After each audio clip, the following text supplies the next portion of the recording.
Welcome, and thank you all for joining us this afternoon. My name is Denise Jorgens, and I'm the Director of International House here at the University of Chicago. On behalf of the International House community, we are so pleased to host the 6th Annual Girls Education Conference. It's a very special privilege to be hosting this conference in person for the first time for International House. A bit of background on International House. This is a very special year for the International House's worldwide community, as our first International House in New York City is celebrating their 100th anniversary. International House of Chicago was founded by John D. Rockefeller Jr. in 1932, and so our 100th anniversary is only a few years away.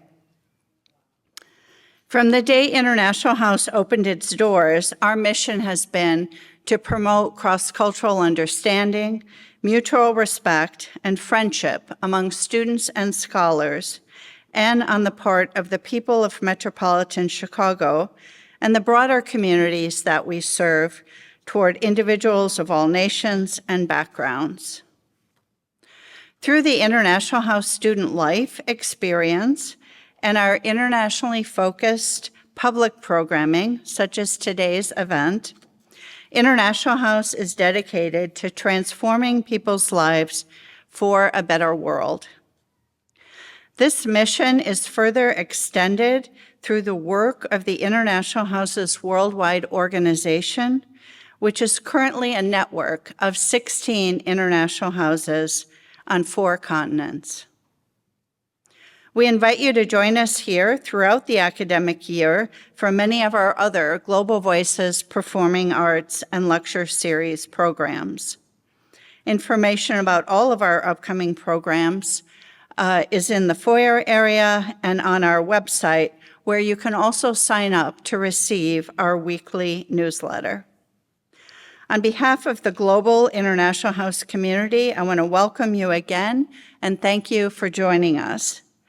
And now I would like to invite Stanley Nambakua, President and CEO of the African Community Fund for Education Group, to formally introduce our keynote speaker and to begin today's program. Thank you.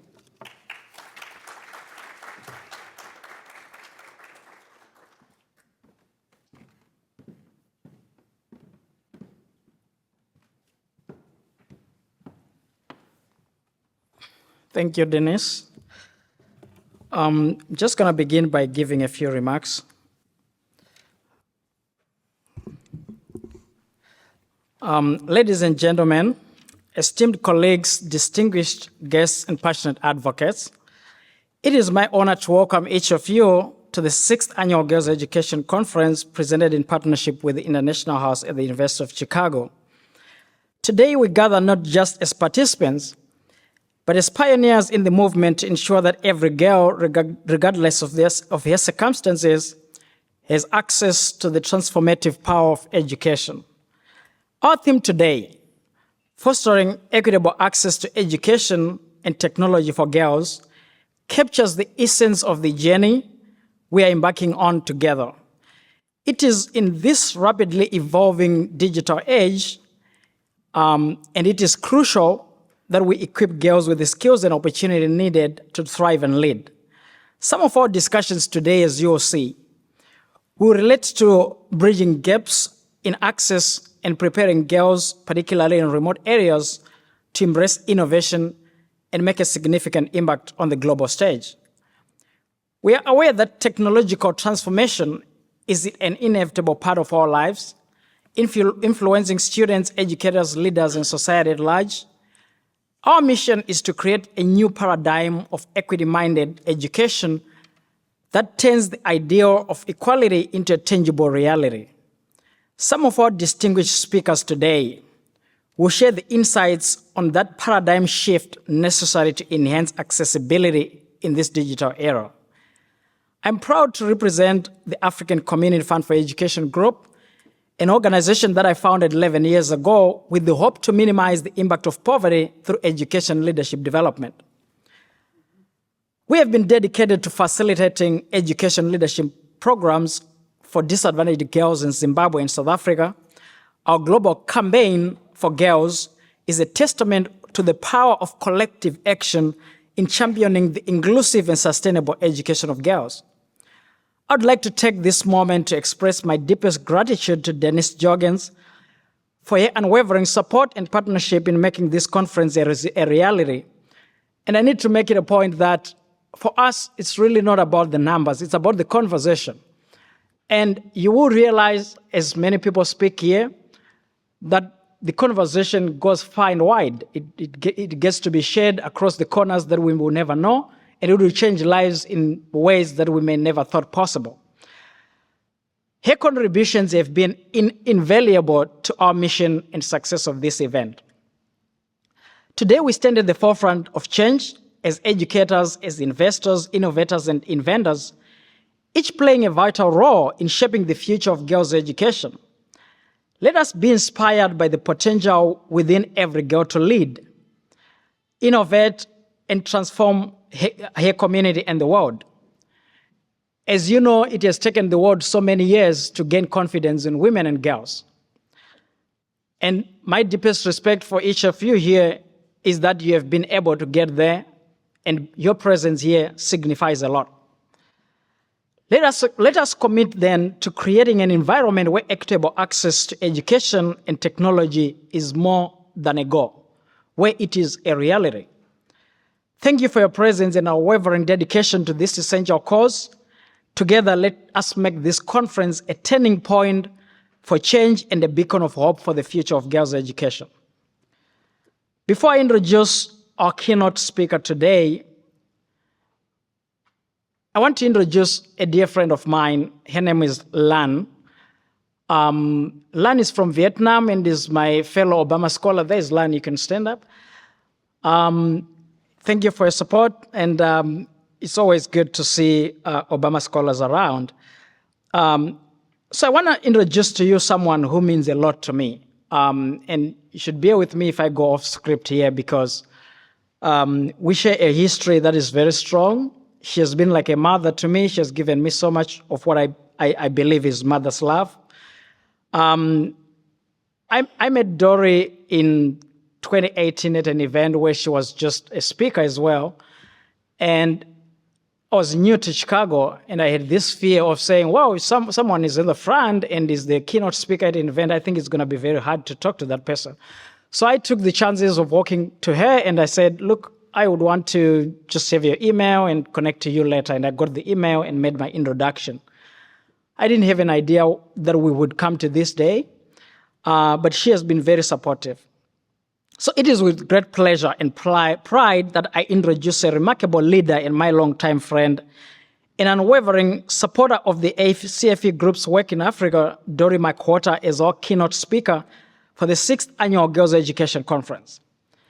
Dory's pioneering work in social enterprise has garnered her acclaim as a nonprofit disruptor, transforming organizations by infusing them with the innovative spirit of a startup. Her leadership has been recognized with her induction into the Chicago Hall of Fame in 2019. As the president and CEO of the YMCA of Metropolitan Chicago, Dory has modernized membership offerings and forged groundbreaking partnerships with global brands like Nike and Peloton.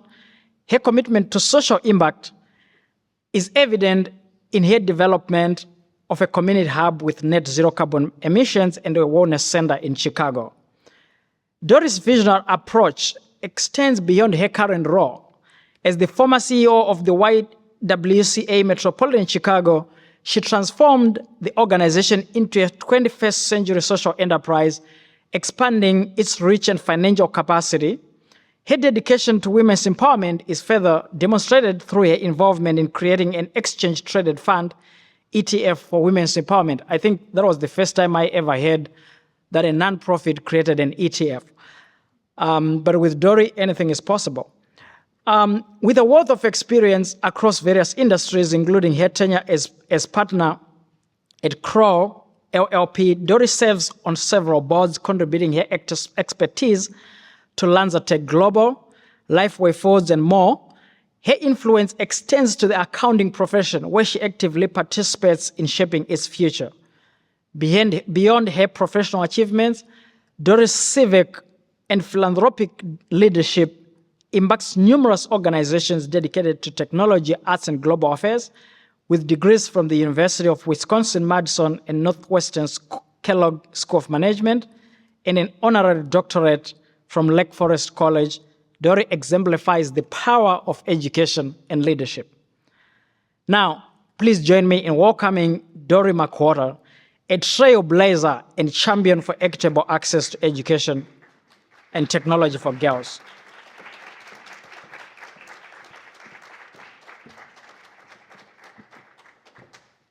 Oh, thank you, Stanley. You're welcome.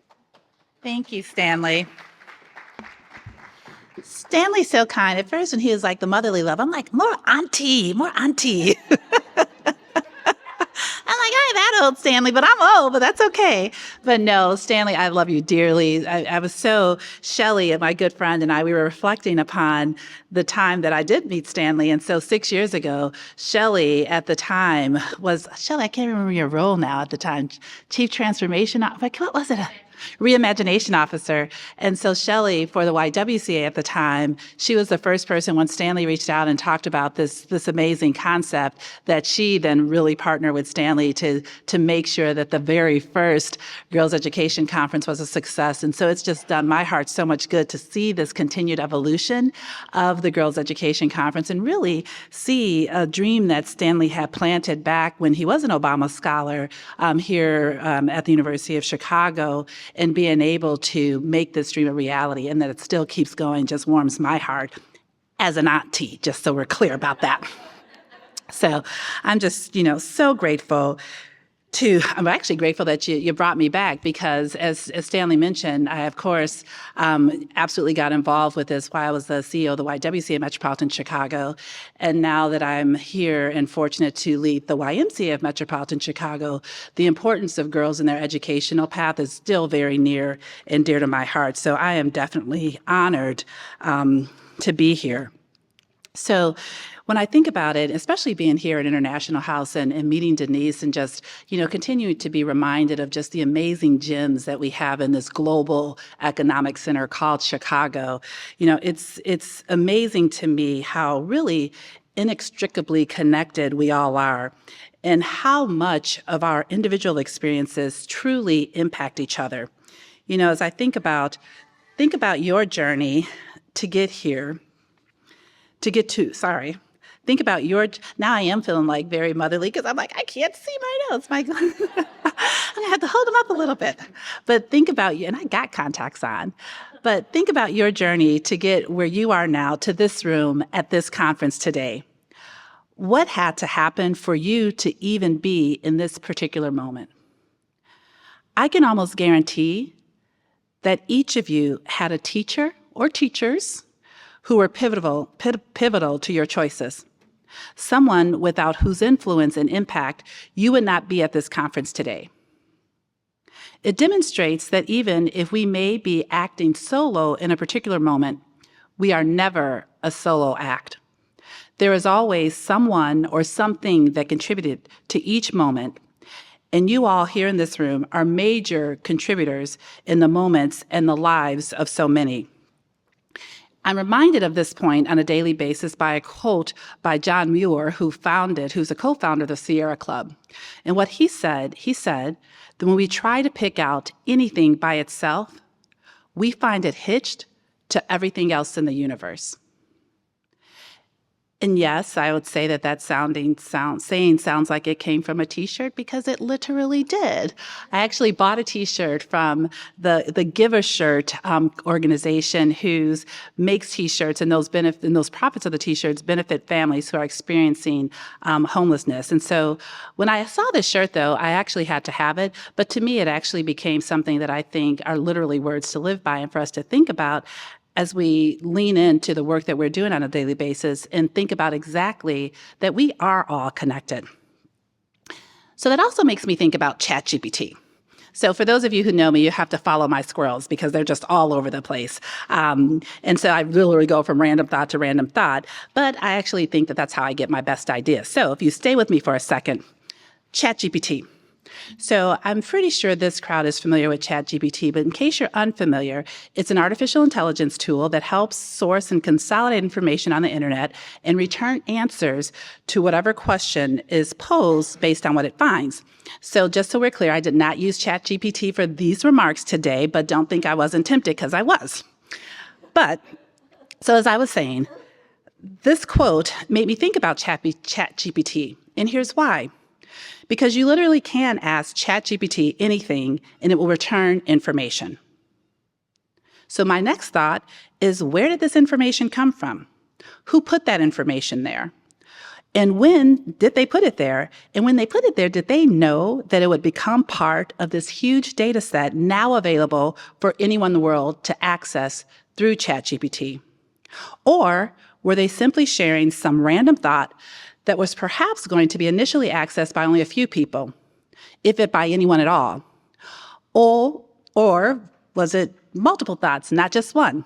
So my mind is literally thinking these things, especially as I think about our conversation today, because now there's this tool that you can have a single expression of thought that can be shared and accessed by anyone in the world, proving yet that we're again connected.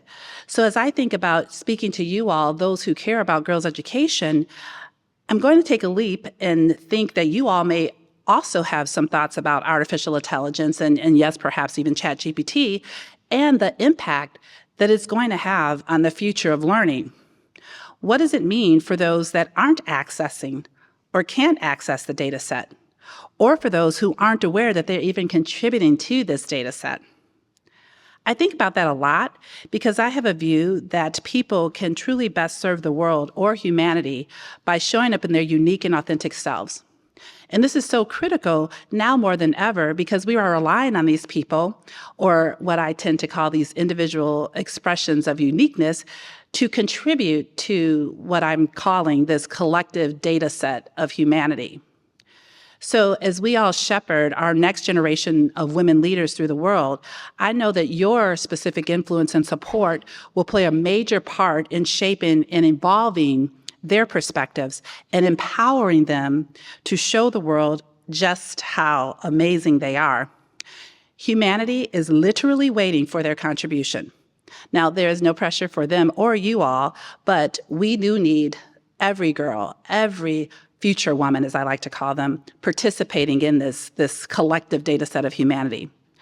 So we need versions of people who can take what they've learned and truly make the world better. And the collective we only becomes better if our youth, especially our girls, show up in their most authentic selves with all of their supposed flaws, their supposed crazy ideas, their supposed quirky personalities, however society describes girls who dare to color outside the lines. We need the most unencumbered expressions of who they really are, because they matter, and what they do matters to all of us and to our future. So I have to tell you, when I was a kid, no surprise here, but I was a nerd, no surprise. I played with worms. I actually used to save my sister from bees flying around the car by smushing them with my hand. You know, of course, now I have an appreciation for the amazing pollinators. However, at the time, I needed to save my sister. So, but I have to think about who I was at that time and the types of things that I did that may have seemed a little different from others. And I also have to say that I have a very deep admiration for Santa Claus. So when I was 11, outside of smashing bees, I actually wrote Santa a letter that I would love to share with you. And I'd say that I would have the letter here, but it's so old that it would literally probably disintegrate if I touched it because it's all old and yellow, the paper now. But the letter says, "Dear Santa, how are you? You'll never believe what I want for Xmas. Just 3 simple things. 1, to make everyone alive today be okay. 2, to give me a little something like a picture of you to show people you are real. If you have a picture with you now, please give me one if possible. 3, this is a big one. What I want is for you to ask my parents if I could be their accountant for 1 month. It won't cost them a thing, well, maybe a few $100s, haha.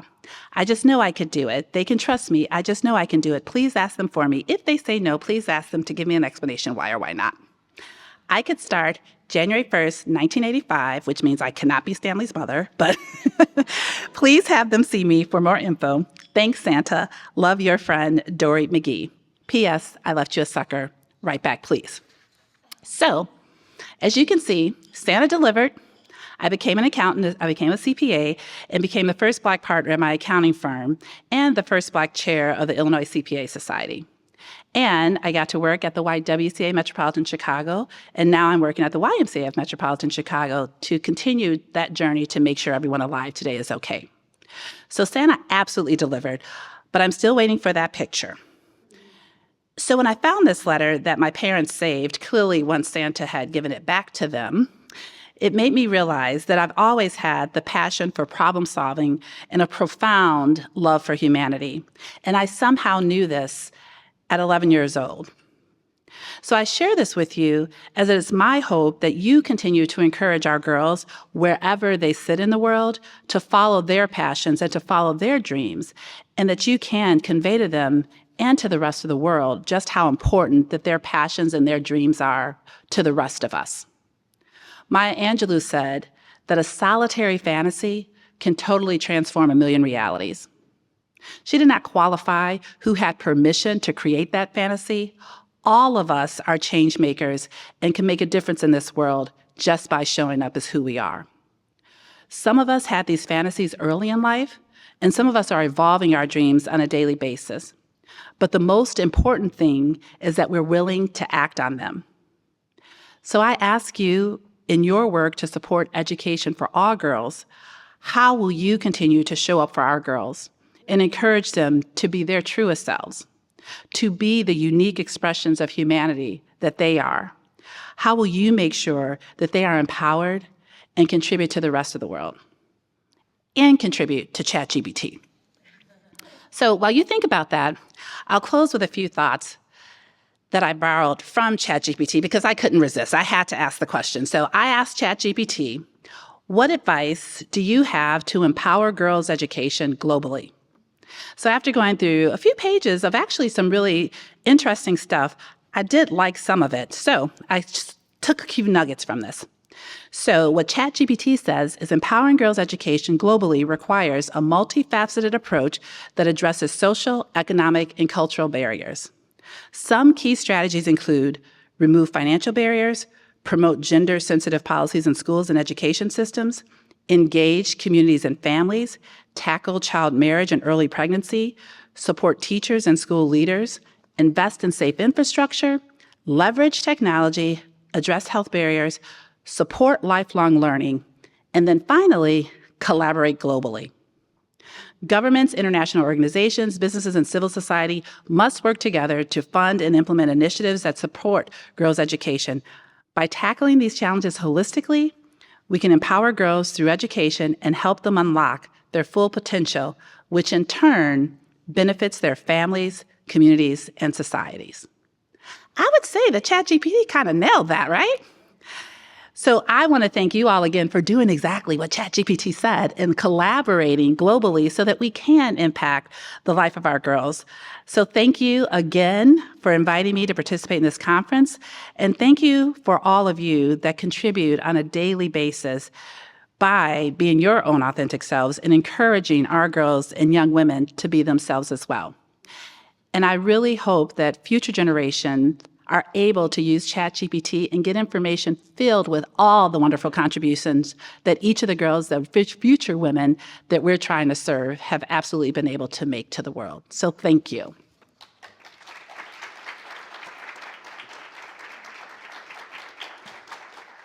So if you're okay, I think we got a few minutes for questions. Is that an option, or do you want me to get off the stage? Happy to do that too.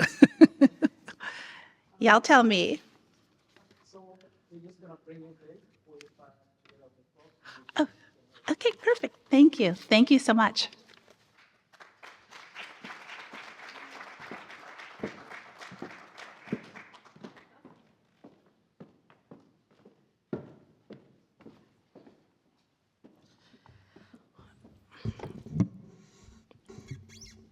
Ladies and gentlemen, distinguished colleagues and distinguished guests, it is my distinct pleasure to introduce Professor Diana Franklin, an eminent scholar and advocate for diversity in computing, who will be presenting today. As an associate professor in the Department of Computer Science at the University of Chicago, Diana's work embodies the spirit of innovation and inclusivity that aligns with the mission of our conference, the International House, and the African Community Fund for Education Group. Diana's pioneering research focuses on creating curricular and computing environments that reach a broad audience, including both computer science and quantum computing. Her dedication to education diversity is recognized through numerous accolades, including her NSF Career Award, the NCWIT Faculty Undergraduate Mentoring Award, and multiple Best Paper Awards. Having received her PhD from UC Davis in 2002, Diana served as a tenured faculty member at both California Polytechnic State University and UC Santa Barbara before joining the University of Chicago. My own experiences as an alumnus of this esteemed institution have showed me the power of education to transform lives, a principle that Diana not only upholds but actively advances through her work. As a former director of computer science education at UChicago STEM Education, Diana has spearheaded initiatives that promote gender and ethnic diversity in computing, a mission that resonates deeply with our conference theme, fostering equitable access to education and technology for girls. Her authorship of A Practical Guide to Gender Diversity for Computer Science Faculty further underscores her commitment to creating an inclusive educational landscape. Please join me in welcoming Professor Diana Franklin, whose insights and expertise will surely inspire us today.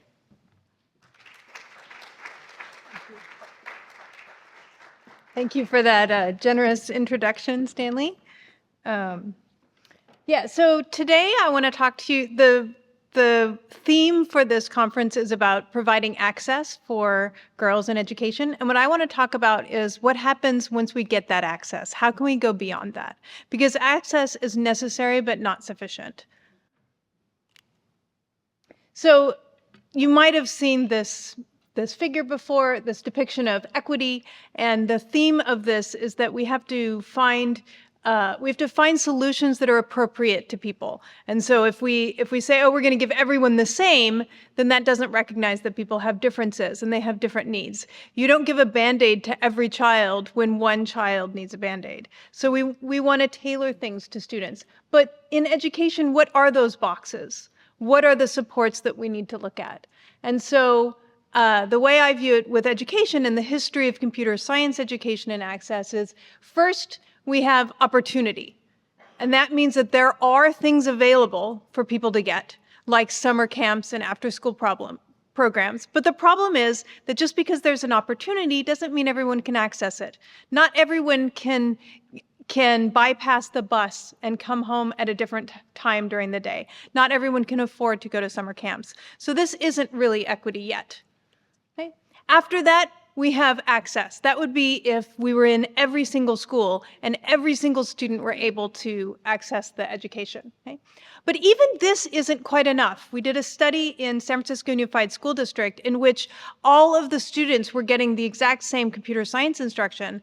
And what we found with very well-qualified, well-trained teachers. So, and still the outcomes were very different between the schools. And so if we're really looking for success, that's when we have quality, when we have some way of having more equitable outcomes. So that's what I'm going to be talking about today.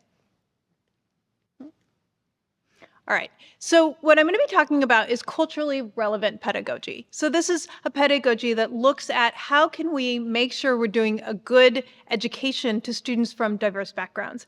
And different people define it differently, but one definition that we look at is that it has 3 elements.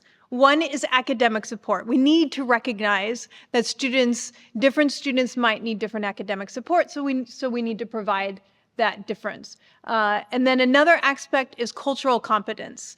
This is when we recognize that different people have different cultural backgrounds and we try to connect to them through their cultural background. And so we see that as an asset, that people have different backgrounds, but we need to tie into that. And then a third one is critical consciousness, in which we actually teach students to be sort of proponents for themselves and look at social inequity and what they could be empowered to do, not only for themselves, but for others. So today I'm going to be talking about two of the elements, academic support and cultural competence, within computer science education research. And I know not all of you're not computer scientists, so I'm not going to get into very much into the details, but sort of do a high-level view of how some of these are innovations that others did, and some of them are innovations that my group did, and sort of a progression of how we're getting closer and closer to the vision of having more equity in computer science education. Okay. So I've given you sort of the motivation and framing. And so then I'm going to present sort of the baseline computer science education instruction for students in elementary school and middle school, and then look at academic support that we've provided, as well as cultural support. Okay. So in elementary school, computer science education looks very, very different from college. And so what you are programming is 2D images. You're making animations so that they can be fun. And you're not typing very much. You're dragging and dropping so that you don't have to, from a panel of actions, so you don't have to memorize everything that your language can do, and you don't have to type it. So these are some differences in accommodating students' ages. But you do still have to be able to read. Okay? All right. So a typical original activity sequence when this was first being put into schools is that, sorry, I can't actually see the screen very well. I'm going to move this over. No, I'm not going to move that over there. Okay. So we introduce a concept, and then students would do an open-ended coding project. So this was the original curriculum that came out for this is called Scratch, for elementary school students. And this is what was used in the study, in which we saw very, very different outcomes, academic outcomes. And so what we did first was we added a middle step. We didn't invent the use, modify, create pedagogy, but we modified the curriculum and added in a project where instead of just doing something from a blank screen, we actually gave them a starter project. And then they just made a small change to it. And that way they could see how it worked. They could see a working example. And then they could, by modifying it, then that helped them understand exactly what was going on. Right? And then we found that even that may not be sufficient, because if you give someone a project, sometimes they don't know what to do with it. They look at it and you're like, oh, here, learn from this project. And they're like, well, what do I do? And so what we did was we created this learning strategy where we asked the students questions about the project we give them first, and then those questions specifically point out the things we want them to learn. And then they go on to modify it, and then they go on to do an open-ended project. And I won't go through all of the results. This is just a quick normalized bar graph of the two treatments. So with our learning strategy, that's the blue bars. And then the people who weren't using our learning strategy are the red bars. And this is the performance on an assessment. And the ones with asterisks are statistically significant improvements in performance. So we can see that on this assessment, the students using the learning strategy did better on almost every single assessment question. Okay. So now let's look at cultural support. How are we going to meet people culturally? And so one way is through how we introduce the topic. So for example, when we're introducing loops, Pete and repeat were in a boat. Pete fell out. Who's left in the boat? Anybody? Pete and repeat were in a boat. Pete fell out. Who's left in the boat? All right, so then we get into a conversation about, okay, well then how does this end, right? This will go on forever, okay? And children love it, but I will say this is mainstream American culture. So we haven't gotten yet to, we've gotten something that connects with kids, some kids, but we haven't necessarily connected with all the kids. Okay. Oh yeah, I have another one. Knock, knock. Interrupting cow. Moo. Okay, so, and this one is about synchronization, which is getting the timing right between multiple elements. And so I intentionally interrupt you, and then the students are given a project that actually have this, and they fix it so that it's no longer interrupting. Okay? All right. So, like I said, that's better than not connecting with kids. But it's still not looking at the individuality and what different classrooms, right? This might be great for one classroom and just may not resonate with another classroom. So what we did was we created a curriculum where for each concept, this is just showing the first 6 modules, and each one uses that use, modify, create. And then for this project that this teacher is giving all of the students to learn from, we actually made 3 choices. And so a teacher knows their classroom better than we do. And so the teacher can look at those 3 choices and sort of say, oh, well, what's going to resonate with my kids the most? Okay? Which is, again, better than only providing one. But can we go farther? So this was designed in collaboration with Chicago's students, parents, principals, and the Office of Computer Science at Chicago Public Schools.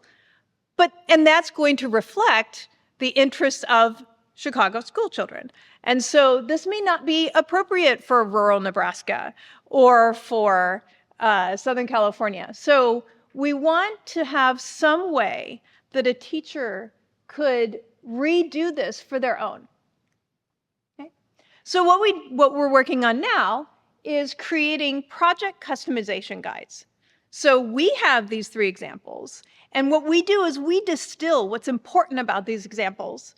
And what the process is, okay, well, if I'm a teacher, somehow I need to figure out what my students are like in my class and choose the theme I'm going to use for this project.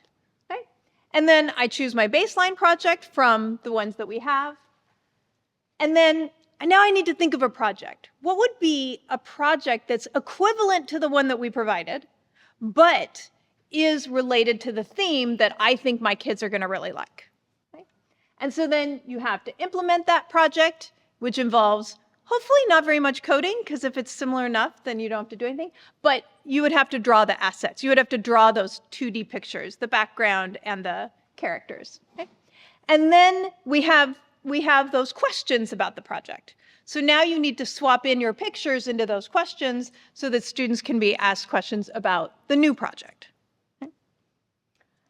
So with our guides and professional development, teachers were able to complete this process in 2 hours per project, which before we gave them professional development, when they initially did it, it was like 2 hours for just one part of it and another hour and a half for the other part of it. So after doing this a few times, they were down to an hour and a half, 2 hours or so per project. But what we found through the school year was only half of the teachers that we worked with made a second customized project. They just used the one from the summer, which reflects some knowledge of their classrooms, but certainly not anything that's trending right now, right? It would be from the previous summer, which isn't too long ago. But what we would really like to do is get it down even further. And so now we're going to leverage technology. We're going to leverage ChatGPT. So we now have this project customizer that we call Conjurer. And what it does is it asks the teachers a bunch of questions. Where do you live? What's the name of your school? What are the ethnic backgrounds of the students in your class? And then are there any community events that you participate in? And then it goes to ChatGPT. And we have a series of questions based on those. Like we asked ChatGPT what local events are in that town throughout the year. and we ask it about holidays related to the countries that the students are from. So we generate a list of possible themes that the teacher could choose from. And then the teacher so for this example, it suggests there were students from Mexico, Afghanistan, Tonga, and El Salvador. So it suggested the Afghan Nowruz festival, Tongan traditional dance, and Salvadoran papusa cooking show. And so we have, I know this is too small for you to see, which is why I'm reading some of it, but so for each set of questions we ask the teacher, we have a prompt, and then it has some ideas. So then the teacher chooses an idea. Now we give ChatGPT a description of the critical features of a project for this module, and then the different themes, and we ask it to, or the one theme, the theme that the teacher chose, and we ask it to give us 4 ideas related to that theme that fit our skeleton of what the project features should be. And then the teacher chooses one of those. And by the way, the teacher can edit these. So if they don't like the themes, they can choose their own. They can either put in their own project or they can make changes to the suggested project. Okay. All right. And then we have an image generator that for each of the images, it provides prefab images that are in the Scratch environment, and then allows them to request to make their own image.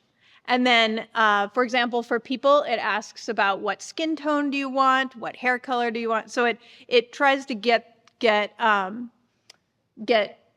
images that reflect the students in their classroom.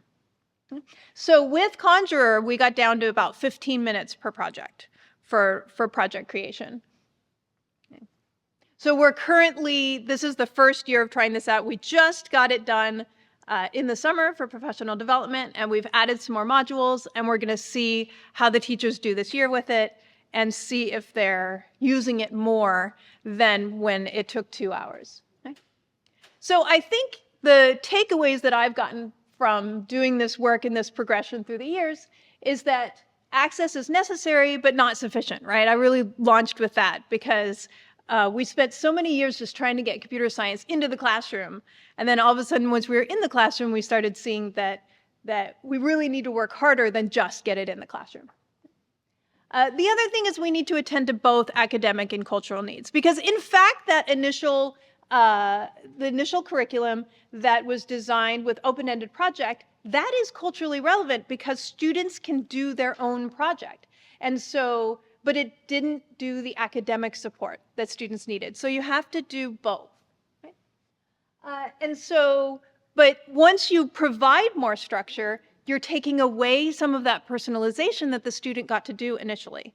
So that is the struggle that my group works with, is how can we get as much of the personalization and the student engagement that you get from open-ended projects, but provide academic support through a little bit of structure. And so now what we're finding is, well, we're computer scientists. We can leverage programming and try to provide tools that allow teachers and students to do as much personalization as possible. All right, that's it. And this is a big team effort. This is not just me. We have lots of sites and lots of people working on this.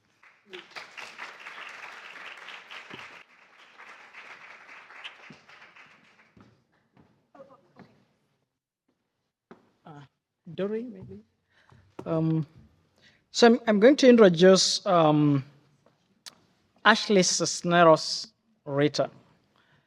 She's going to be our Q&A moderator for the keynote and the presenter. But in just a minute, you want to know who Ashley is. So I'm delighted to introduce Ashley Cisneros Rita, Associate Dean of the School of Business and Nonprofit Management at North Park University.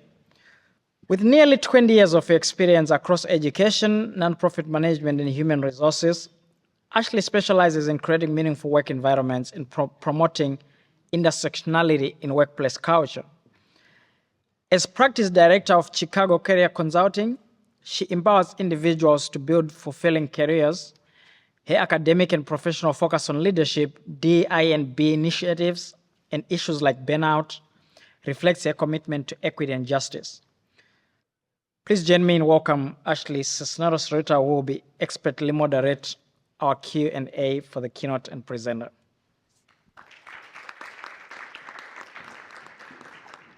Stanley, thank you so much. I appreciate that. And as someone who was raised by my mother and my grandparents, education was the only pathway. And so I'm really delighted to be on this stage with you all today. And how we hope to do this time, actually, there's going to be a QR code that I believe you might see on the screen here in a moment. We're going to see if the technology works for us.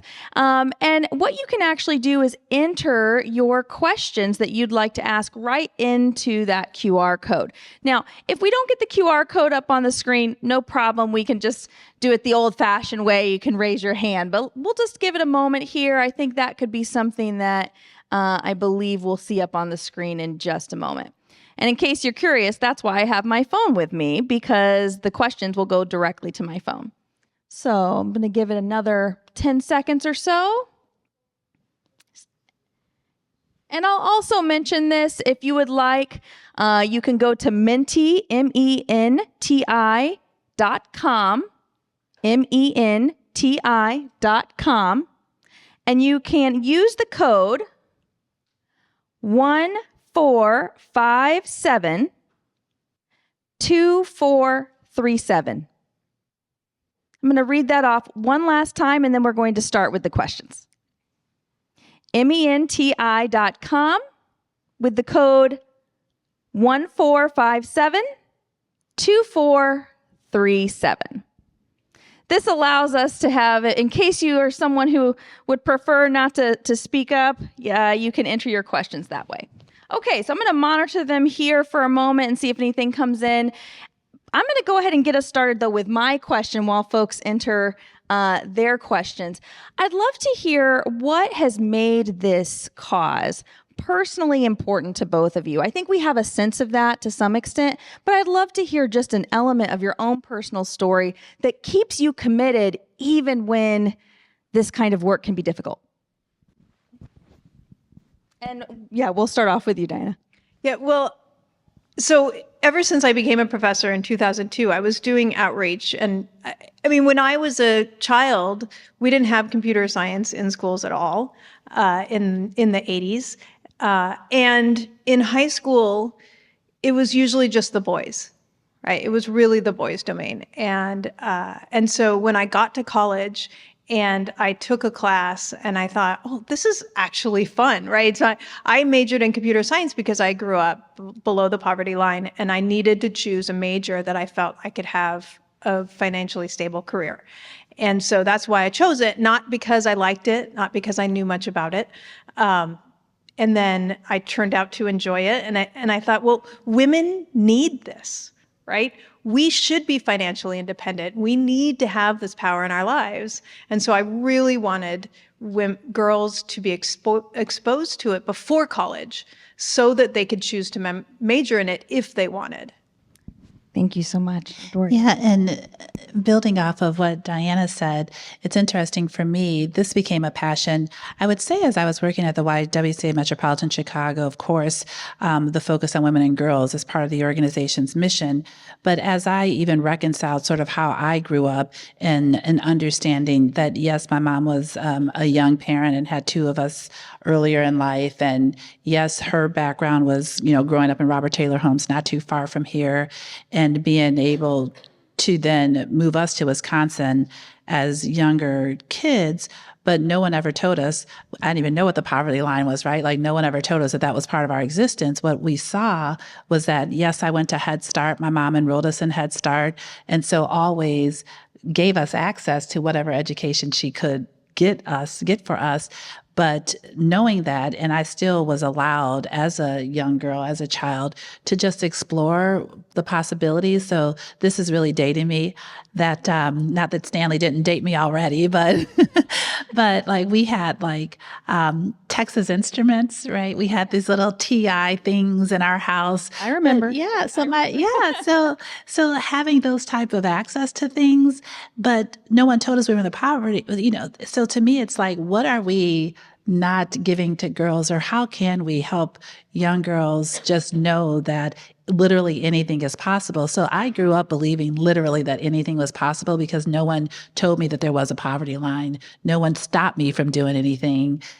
It was always as if something was always available, even though now that I look back, it was, and seriously was able to, as an adult, then reconcile. I was like, wow, how did we do that? Knowing that we didn't have those resources, but no one ever held us to that. So the fact that we were able to explore, I remember being in the 7th grade, and going to the library and just trying to read all the books I can during the summertime, just because I wanted to do that.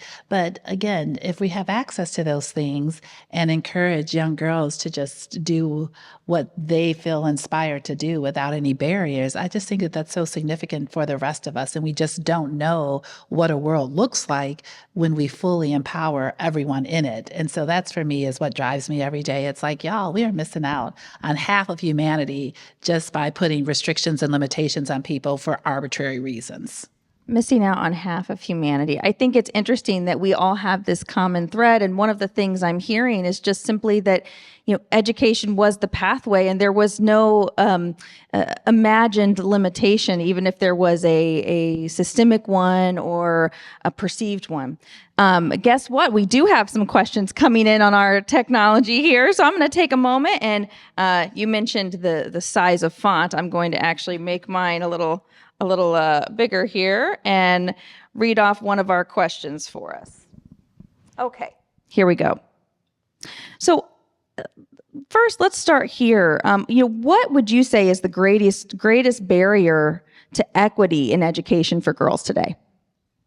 And we can start actually with you, Dory, and then we'll go. Yeah, based on, and again, from me, it is, well, you talked about generally just the systems and the approaches that I think are limiting to us. But I do think that it is incumbent upon us as leaders in the places and spaces where we sit to be more intentional about ensuring that girls are getting what they need. I say this, and again, I keep putting my YWCA hat back on, in the sense of, it's amazing how so much of this world was not created with women and girls in mind. And so it's hard for me to believe that the educational system was somehow the approach we take to education is somehow a different approach to that. So I just think that what I believe truly needs to happen is that we need to rethink everything. We need to ensure that we are very intentional about, like, I love your presentation, Diana, that we are including sort of those cultural aspects and pulling in things. Well, we do need to pull in gender aspects of things. I think about, having my first menstrual cycle and being in, whatever grade of school I was, and nothing being available for me. We just haven't made spaces and processes and systems that ensure that girls are included, not to mention all the social and cultural limitations we put on them. So I just think that what needs to happen in my mind is literally like rethink everything, but think about it from the point of what happens if we truly were inclusive of women and girls in the first place. That's great. And Diana, my answer is like everything. Yes, everything. No, I appreciate it. And I agree. It's all of those things. And the thing is, it's different for different communities, right? If we look at Africa, if you say, oh, I grew up below the poverty line in America, that's not even close, right? To the hardships that a lot of people in the rest of the world face. And so access, that lowest level of access, really is such a huge barrier, just getting to school, right? And getting the education in the school, being allowed to go to school, having your parents believe that you would be allowed to get a job when you graduate school. And that's also a problem in some parts of America, but it's just less prevalent. And so I think you can look at different people with different cultural backgrounds and say, okay, here are the barriers here are the barriers here.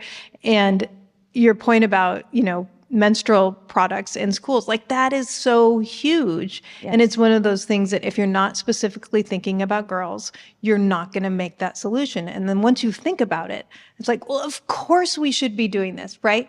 And, things like laundry machines in schools. There was a school district in Missouri that put laundry machines in the school and then had the school counselors work with every family to sign them up for every service they were eligible for. And all of a sudden their attendance went through the roof and their test scores went through the roof, right? Wow. And so this stuff is here. It's possible. But if there isn't the knowledge to take advantage of it, then people don't get it. And that's when you get people not able to go to school for whatever reason. These are such powerful comments, especially, going back. I'm so glad, Dora, you mentioned, we're talking about menstrual cycles, right? And you, Diana, also as well.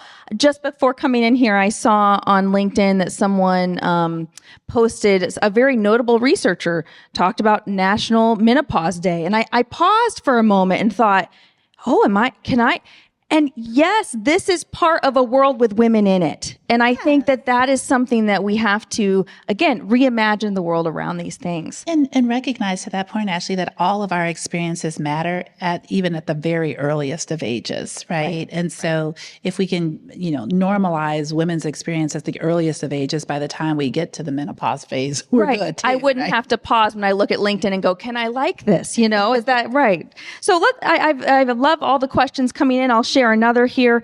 There are many nonprofits that work in education. How can we create better collaboration, a coalition, and how do we, the people in the audience, get involved? And we'll start. I'll start with. Well, I'll say that what Stanley is doing is even convening us, right? It has to start somewhere. So I think being that convener is part of it, because as Diana, there's so much from an education perspective that we could lean into and focus on. But I do think it starts with each convening, whether it's, I appreciate what Stanley had said earlier. It's not the number, it's the conversation that's being had. And so I do think it's really important to get different people to have different conversations, because I think that's the problem with the world. Sometimes we're waiting for somebody magically to come appear and just come work on the thing and fix the thing for us. But the reality of it is that we are the ones that are going to fix the thing. And so it starts with us having singular conversations, perhaps one-on-one, perhaps group on group, but whatever we can do to recognize that we don't have to go after these problems alone, that we can literally figure out, even if there's someone working on a component of it, that it all matters. And I think that people think about they have to get to like a scale of the world immediately, but it really is just that one next step and bringing people together so that you can just chip away at it, because it's too big. It's never going to be one fell swoop. It's going to be chipping away at it. I appreciate the importance of conversation, and that's why we're here today. Diana, anything to add? Yeah, I think that in terms of how people can get involved, there are so many different ways, right? We just had the Southside Science Festival. We just had an event at the Museum of Science and Industry. So volunteering for things like that, all the way to, I could have been a school teacher, which means that I could be making a difference with 30 kids each year. And I chose to be a researcher. And so I do professional development and I make curriculum, and so there are just so many different places that you can make a difference. In terms of, all the different groups, it frustrates me to no end, I have to admit, that if education were just better funded, we wouldn't need a ton of nonprofits based on community donors to fill in the gaps that cash-strapped schools have. And so it just always saddens and frustrates me. It's sort of like, you have, and then in terms of poverty, this organization will give out shoes, that organization will give out jackets, and I'm like, why don't we just give tickets to everybody where they can just go get a jacket, like just go to one place. Here are all the things you need to get through the winter. Like, I don't know. So it's very frustrating. Diana, thank you for acknowledging too just the emotion around it. I think that's also, sometimes we want to fix, we want to solve and say, how do we do this? How are we going to fix it? And sometimes we have to say, well, how do we feel about it first? And then what does that tell us? What data does that provide to us too? I'm going to read one more from the list here. And then if anyone wasn't able to access the technology and wants to share the question openly, I'll give an opportunity for that next. So be thinking if you couldn't connect. And again, for anyone who still needs to enter their question, it is menti, menti.com, and the code is 1457-2437. Okay. I think let's go over here to this is a computer science question. What can be done to use your work in computer science to reduce disparities, especially globally, when there is no access for smartphone or computers and electronics in some places? It's a great question. Yeah, I mean, exactly. Access is a lower, you have to have access before you can do this. Sure, there are what we call unplugged activities for computer science, but they don't get you very far. And so if you do want to empower people through coding, through being able to get jobs in that area, you are going to need the computers or smartphones. And the thing is that actually in a lot of places in the world, you're more likely to have a smartphone than a computer. And so one thing is to try to make sure that you have opportunities on a smartphone. And so for quantum computing, something I didn't talk about today, we've been creating games that can be played on a tablet or a phone and introduces quantum concepts through game mechanics. And so that is something that a lot more people would have access to than something that has to run on a desktop. Thank you. Anything you'd like to add? Or? No, ditto. Great. And then as I look here for any other questions, if anyone does have something from the audience, I'm happy to take one. I saw a hand go up there if you want to just stand up, and I think a microphone's coming your way. Good afternoon, ladies. My name's Tiffany Dietrich. I'm a student from Cincinnati State, and I'm also a veteran. In 1993, I enlisted, and nuclear was out of the question for females. 3 months later, I look over at the nuke building, and there are females. Now they're in combat. How do you feel about that? And let me just ask, we can kind of tie this also to the educational space. Yeah, go ahead. No, I think it's great. I think that it doesn't matter what space it is, any space that recognizes women as capable and equal is a step forward for all women in all areas. Because once you say women can't do this, then the same people who say that are going to say, oh yeah, and then for this reason, women can't be this or that, And so, but with women being in the military, initially there wasn't enough done to accommodate menstrual cycles, right? It was unsanitary. A lot of women got sick from unsanitary conditions during their period. So once you do that, you have to do the other part of the thinking, which is how do we change the system to accommodate the fact that there are differences? And one perspective is, oh, well, then we shouldn't have done that. But the thing is that it was all tailored towards males initially, and it was all of the male needs were accommodated. So now we have to accommodate the female needs, on an equal playing field. Yeah, I think that's phenomenal as well. A couple things. One, when I consulted with ChatGPT and they talked about lifelong learning, I do think about how we are in all of these different places and spaces, and how, particularly in the military, that is a global, visible profession for people, and particularly for women. And as we go into and have women in other countries, how important it is for women to see women in our military as well in those different countries. I'm, long story, I could tell somebody later, but I have a fondness for the U.S. military and got to do this amazing Department of Defense, what they call the Joint Civilian Orientation Conference a few years ago. So I spent a week, with every branch of the military, starting at the Pentagon and then going through every single branch.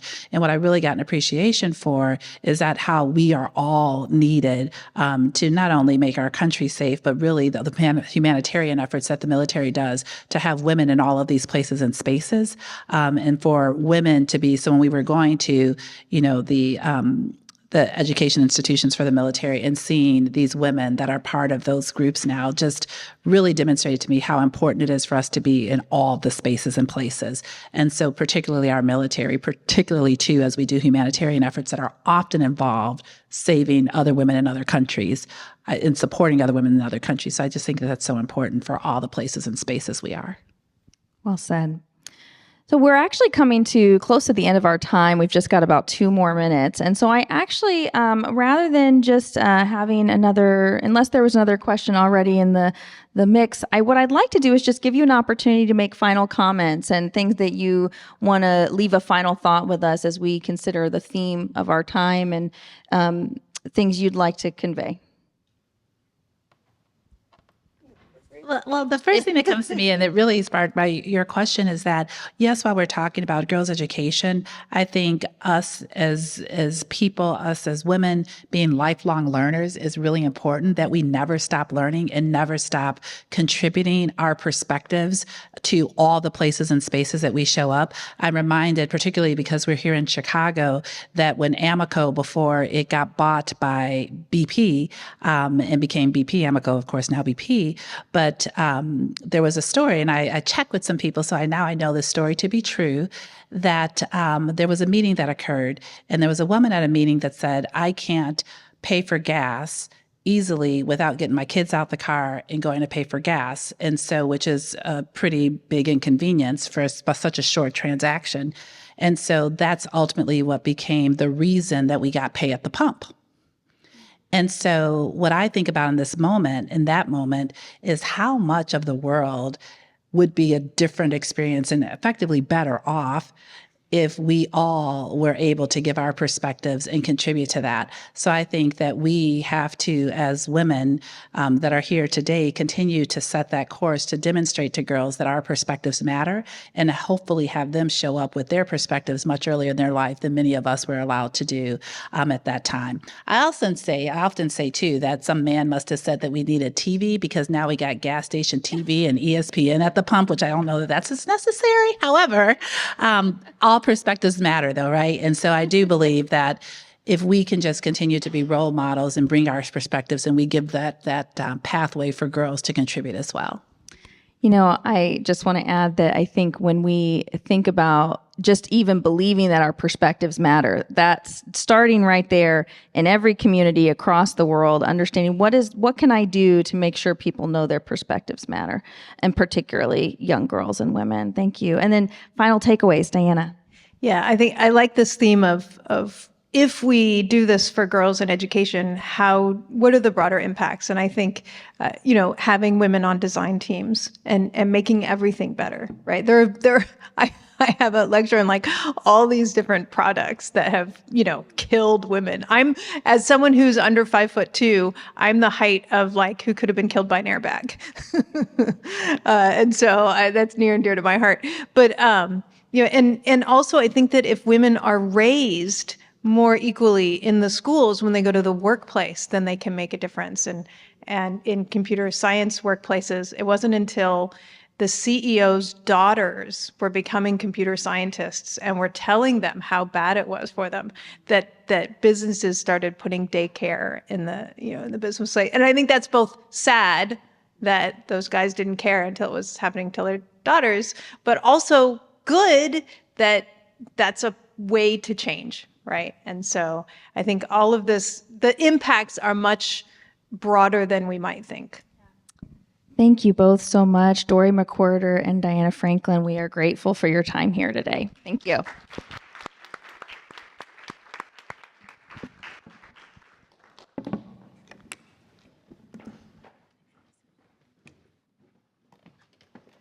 Thank you so much. We are going to have a 10-minute break, but we forgot to play one of the program videos when we started, so I think it will just get played while we are having a 10-minute break. Yeah. Then when we come back, we're going to have a performance from a poet and artist. Then we get into the panel conversation. So I'm going to present our poet and artist, Madeline Dambakwa. Ladies and gentlemen, I'm thrilled to introduce my sister, Professor Madeline Dambakwa, a remarkable poet, professor, artist, speaker, author, and communications consultant. As the owner of Zani Influence, she empowers individuals and executives to excel in communication and strategic thinking. Madeline is an assistant professor at the University of Cincinnati and teaches at Cincinnati State Technical and Community College, where she inspires the next generation of leaders. Throughout my life, she has been a source of immense support and inspiration. Her mentorship has profoundly influenced my journey, and her performance today promises to captivate us all. Madeline's artistic journey is beautifully intertwined with her academic and professional pursuits, enriching her performances with profound depth and authenticity. Her unique blend of artistry and communication prowess will illuminate our conference, celebrating the power of creativity and innovation in fostering equitable access to education and technology for girls worldwide. Please join me in welcoming Professor Madeline Dambakwa as she shares her unique blend of artistry and communication expertise to enrich our conference.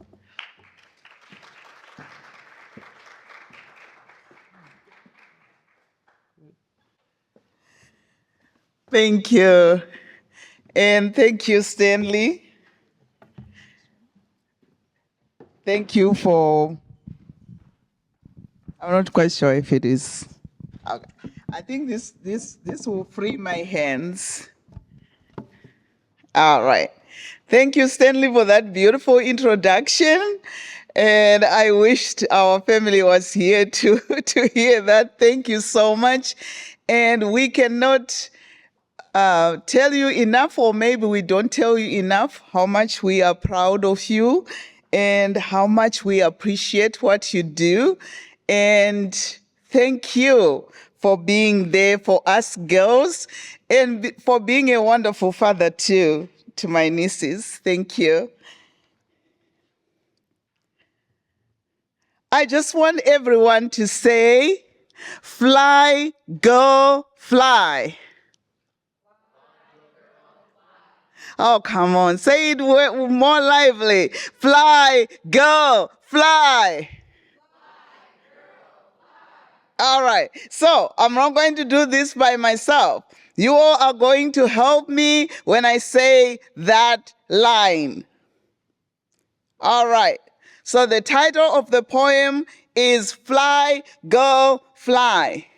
A graceful pillar of strength, steadfast and true, poise, confidence, ingenuity, and dignity, bravery, beauty, and balance. She knows she's fine. She laughs through life, and she knows she is fine. Just let her influence reign. Her voice is divine. Peace and tranquility, infinity wisdom and virtue aligned in her. She loves through life, her joy and love refined. So fly, go, fly. I need you to respond. Fly, go, fly. A radiant force, a beacon bright, a nurturing nature, a boundless gift and light. Oh, sister, this is your moment of ascent. Feel your wings Embrace the present. Audacious butterfly, endowed with beauty and flight. Oh, woman, fly. Fight for your rights. Reverse the plight forevermore. Fly, girl, fly. Fly through storms, let the beams of your light gleam. Lead with grace, embrace your dream, spread your wings, reach for the sky. Fly, fly, go, fly. Endure through storms. Let your light shine, your essence chime. This finest hour is thine and mine. Spread your wings. Take off from the shoreline. Eagles are born to fly. Eagles rise to touch the heights beyond the skies. Defy the odds. In this age of innovation, be the solution. Education is transformation. Each vision you hold is the manifestation of your mission. Oh, mother of invention, sparking creation. Your dreams ignite inspiration for a new generation. So fly, fly, go, fly. Fly through storms, let the beams of your light gleam. Lead with grace, embrace your dream.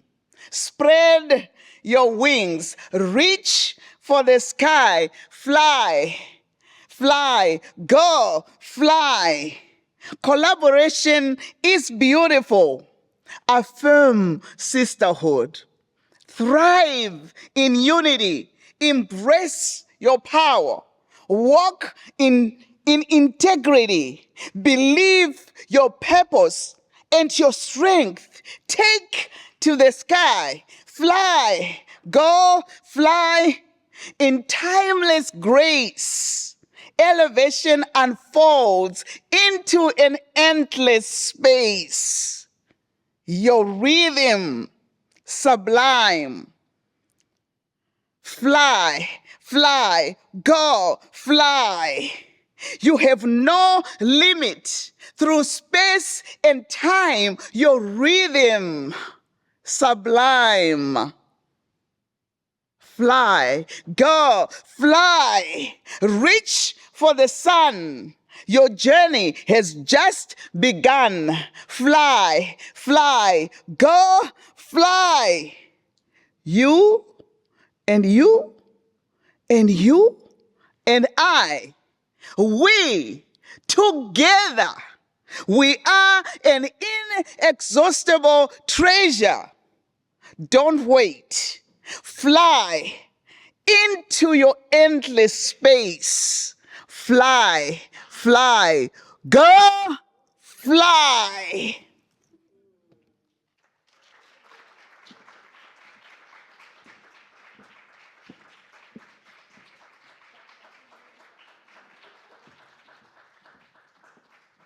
Oh, such a glorious poem.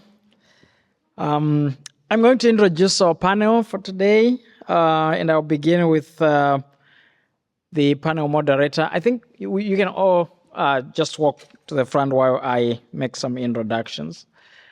So I want to introduce our moderator. The one walking to the front is Shelley Brombrick-Lambert. It is my honor to introduce Shelley Brombrick-Lambert, a distinguished leader in education and social services, who will be moderating our panel discussion at the 6th Annual Girls Education Conference.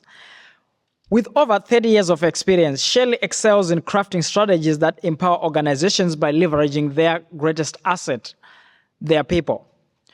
As the Chief Resilience Officer at the YWCA Metropolitan Chicago, she leads IT services, facilities, and human resources, fostering sustainability and resilience. Her commitment to education is evident through her roles at the National After School Association, DuPage Federation, and DuPage Early Childhood Collaboration. Shelley's contributions have earned her numerous accolades, underscoring her dedication to advancing equitable access to education. Join me in welcoming Shelley Bromberg Lambert, whose expertise and leadership will enrich our panel discussion and support our mission of fostering education and technology access for girls. I'm going to introduce the first panelist. She happens to be my most personal friend and my former professor at the Harris School of Public Policy. Her name is Professor Karen Gao-Mills, and she's an esteemed leader in the public and nonprofit sectors. And a former professor of mine at the Harris School of Public Policy at the University of Chicago. She's also a professor of practice at the O'Neill School of Public and Environmental Affairs at Indiana University, where she also directs arts administration programs. Her impressive character, maybe Shelley, you can walk to the front, and you can walk as I introduce so people may know who I'm talking about. Her impressive career spans CEO roles at organizations like Cuyahoga Arts and Culture and the Syracuse Symphony Orchestra, bringing a wealth of experience in nonprofit governance and leadership. Her guidance has been a source of wisdom and support to me, reflecting her deep commitment to education. Karen also coaches nonprofit and government boards, contributing her expertise to initiatives like the Indiana Arts Commission. Her work has earned her numerous accolades, showcasing her impact and dedication. Please join me in welcoming Professor Karen Gao-Mills, whose insights will greatly enrich our panel discussion. Our second panelist is Dr. Tanja Coleman. I want to call her a Chicagoan. I don't know where she came here, but she's a Chicagoan. So I'm pleased to introduce Dr. Tanja Coleman, a distinguished leader in human resources and organizational development. As a senior executive at Endeavor Health, she spearheads DEI strategy and workforce development, showcasing her commitment to fostering inclusive environments. Tanja also leads Reimagine organization development and the Executive Women of Command, focusing on leadership development. Her academic roles include adjunct faculty at Loyola University and service on the Quinlan School of Business Board of Advisors. Her contributions have been recognized with numerous accolades, including the 2019 Visionary Award from Benedictine University. Her recent book, The Second World, has achieved international acclaim as a #1 Amazon bestseller. I think we're going to ask next time that you guys bring your books so we actually talk about them and get to see them and buy or read. So please join me in welcoming Dr. Tanja Coleman, whose insights will enhance our discussions on equitable access to education technology for girls. Our third panelist is Karen Horting. I'm honored to introduce Karen Horting, Executive Director and CEO of the Society of Women Engineers. I think we need to clap hands for her. She must be a very strong woman. And I hope that someday we may meet the women engineers. Leading a global organization with 48,000 members, Karen is dedicated to establishing an engineering as a desirable career for women, I hope, and girls in the future. Since joining SWE, which is the Society of Women Engineers, in 2004, her leadership has been pivotal, culminating in her appointment as CEO in 2013. With a background in biology and an MBA from Johns Hopkins University, Karen brings extensive expertise to her role. Karen also serves on various boards, including the FIRST Robotics and the STEM Education Coalition. Underscoring her commitment to STEM education, her efforts were recognized with the Association Forum's Inspiring Leader Award. Please join me in welcoming Karen Horting, whose insights will greatly enrich our panel discussion. Our fourth panelist is Jordan Sorrell. It is my pleasure to introduce Jordan Sorrell, Senior Manager of External Affairs at Comcast Corporation.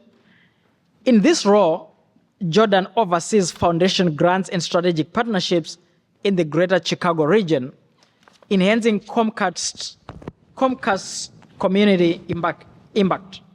Previously, he served as the Director of Public Policy for Cook County Commissioner Stanley Moore, focusing on contract compliance and diverse supplier participation.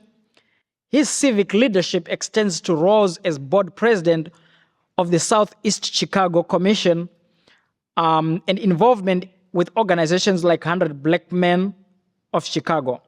With a Bachelor of Arts in Anthropology from the University of Notre Dame, Jordan is recognized as one of Chicago's rising leaders committed to fostering community growth. Please join me in welcoming Jordan Sorrell, whose dedication to community engagement will enrich our discussions on equitable access to education and technology for girls. I have to also mention that this is the 6th year that Shelley is moderating a panel conversation, and we really have to thank you for that. Thank you, Shelley. You're welcome. Thank you. Thank you, Stanley. This is one of my favorite conferences and discussions because I really get to meet some really great people through the panel. And I just want to start by saying I feel really honored to have the opportunity to lead this discussion with the individuals we have on the stage today. As you heard from their backgrounds, they just have very amazing backgrounds. They're all award winners and recognized for the work that they do. And I think what's so great about this panel is it's a diverse panel from perspectives and coming to this work. So hopefully we'll have some really good discussions. One thing that struck me that I'd like to kick us off with was when Dory was talking in her keynote, I was talking about those teachers in our lives.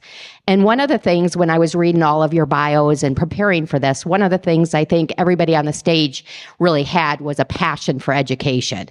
And I know my passion was sparked in the preschool by Happy Hands Preschool, Miss Klutz. So she was the teacher. She has since passed, but she really unleashed that creativity in me. So I'd like to kick it off, and we can just go down the line. We can start with you, Karen, and then go down. Where did your passion from education come, and who were those individuals in your past that really helped foster that? Thank you, Shelley, and good afternoon, everyone. Thank you so much for having me here. This is quite an impressive group I'm sitting with, so I'll do my best to rise to the occasion. Certainly, my passion came from home as well. There were always books in our home, and always music, and always art, and it was just expected that you would be curious, and you would read, and you would want to reach for education. I am not a first-generation college student. Both of my parents had gone to college and their parents had gone to college, so that was very much the way I was raised. So that's a lot of it. But part of my passion from education is actually part of my own educational journey. I started out thinking I was going to be a music teacher. I studied music education at DePaul University here in Chicago. And 2 years in, off on a practical teaching assignment, I was sitting with a 4th grader, and this kid's looking at me, and I'm looking at him, and I'm realizing I have made a grave mistake. I did not see myself in that moment as someone who was going to be successful as a teacher. And so I did the thing my mother was never going to forgive me for. I dropped out of college. And I went to work. I worked in the film and television industry in Los Angeles, which is very apprentice-based. And I was having tremendous creative experiences, but I was always frustrated when I realized without having a college credential, I couldn't get some doors open that I wanted to open.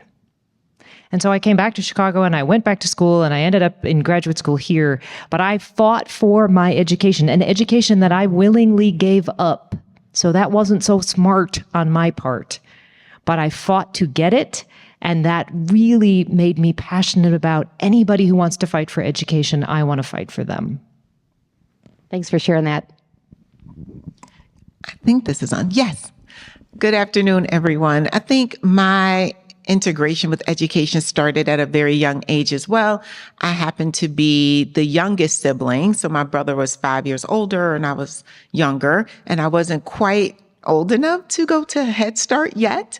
So everyone I felt in my home had business except me in the morning. So my dad was getting ready. He had his business. My mom was actually in college, going to college. My brother was off to school, and then I was always left behind. So I would literally stand at the door every single day crying because I would get fully dressed.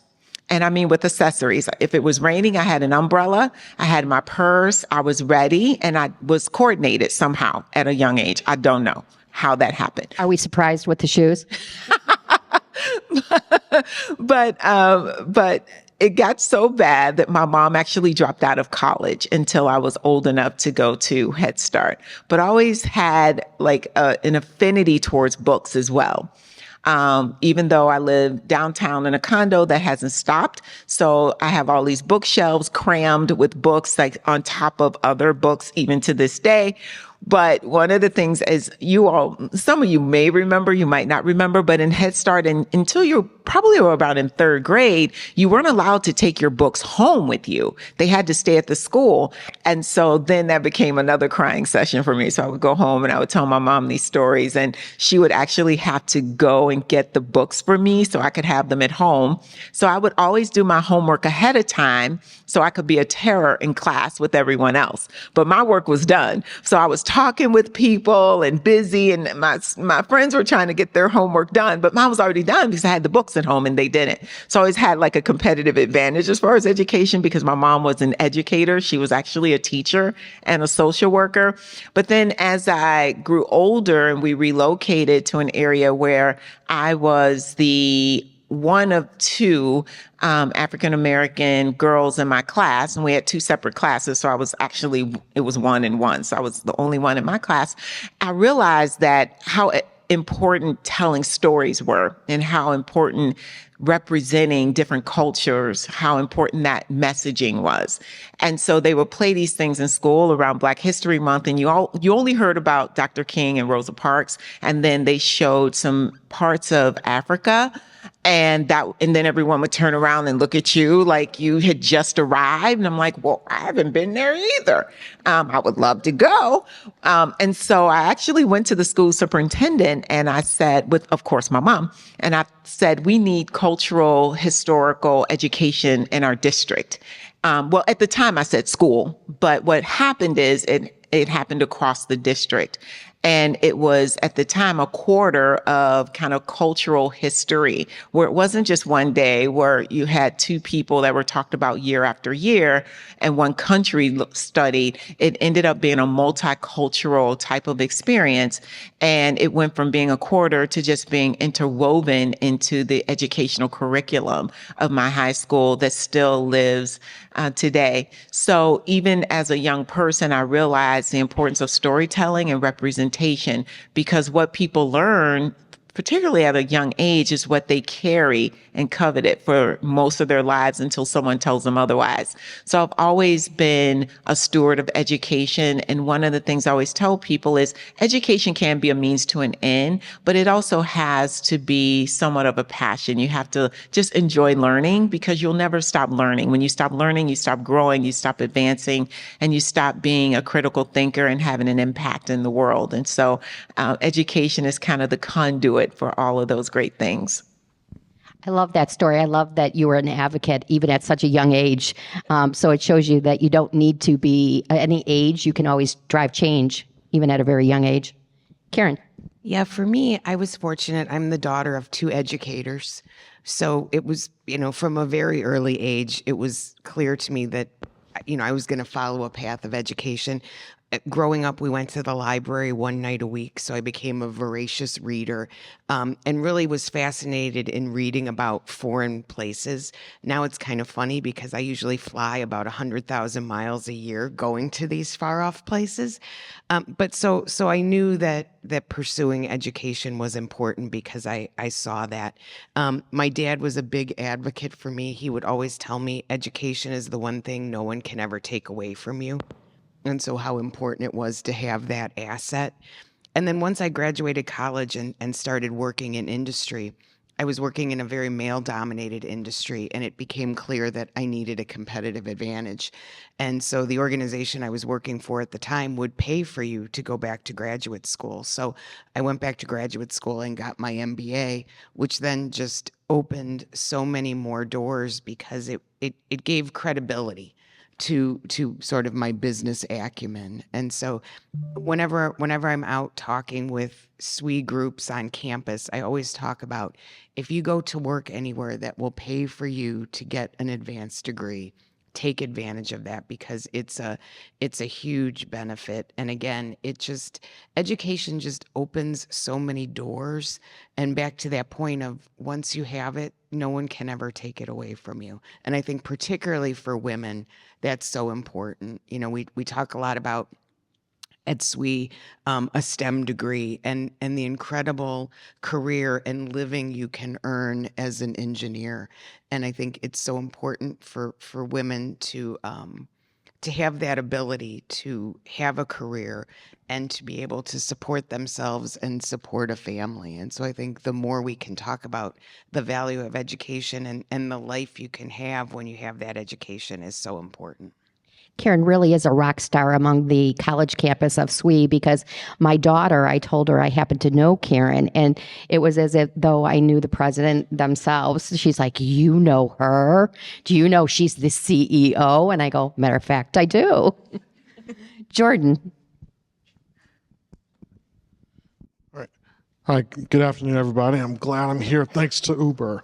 So, education for me. So let's step back. 1956, my family comes from New Orleans, Louisiana to the south side of Chicago, which was Lake Meadows and Bronzeville, and came from a series of educators, from my grandmother to my mother, who was a 35-year Chicago public school teacher, and 25 of those years was teaching computer skills. You know, education for me was around unlocking pathways, exploring, asking tough questions, because really I didn't know what I didn't know. And education could be that pathway to be able to provide that for me, but also as well too, just kind of advance my understanding of the world more than just where my blocks were or my city and others. And so, took that very intently, being with my mother, who was pretty stern on me, making sure I did my homework, and would be very involved and engaged as a single parent as well, and just use that as a gateway and a pathway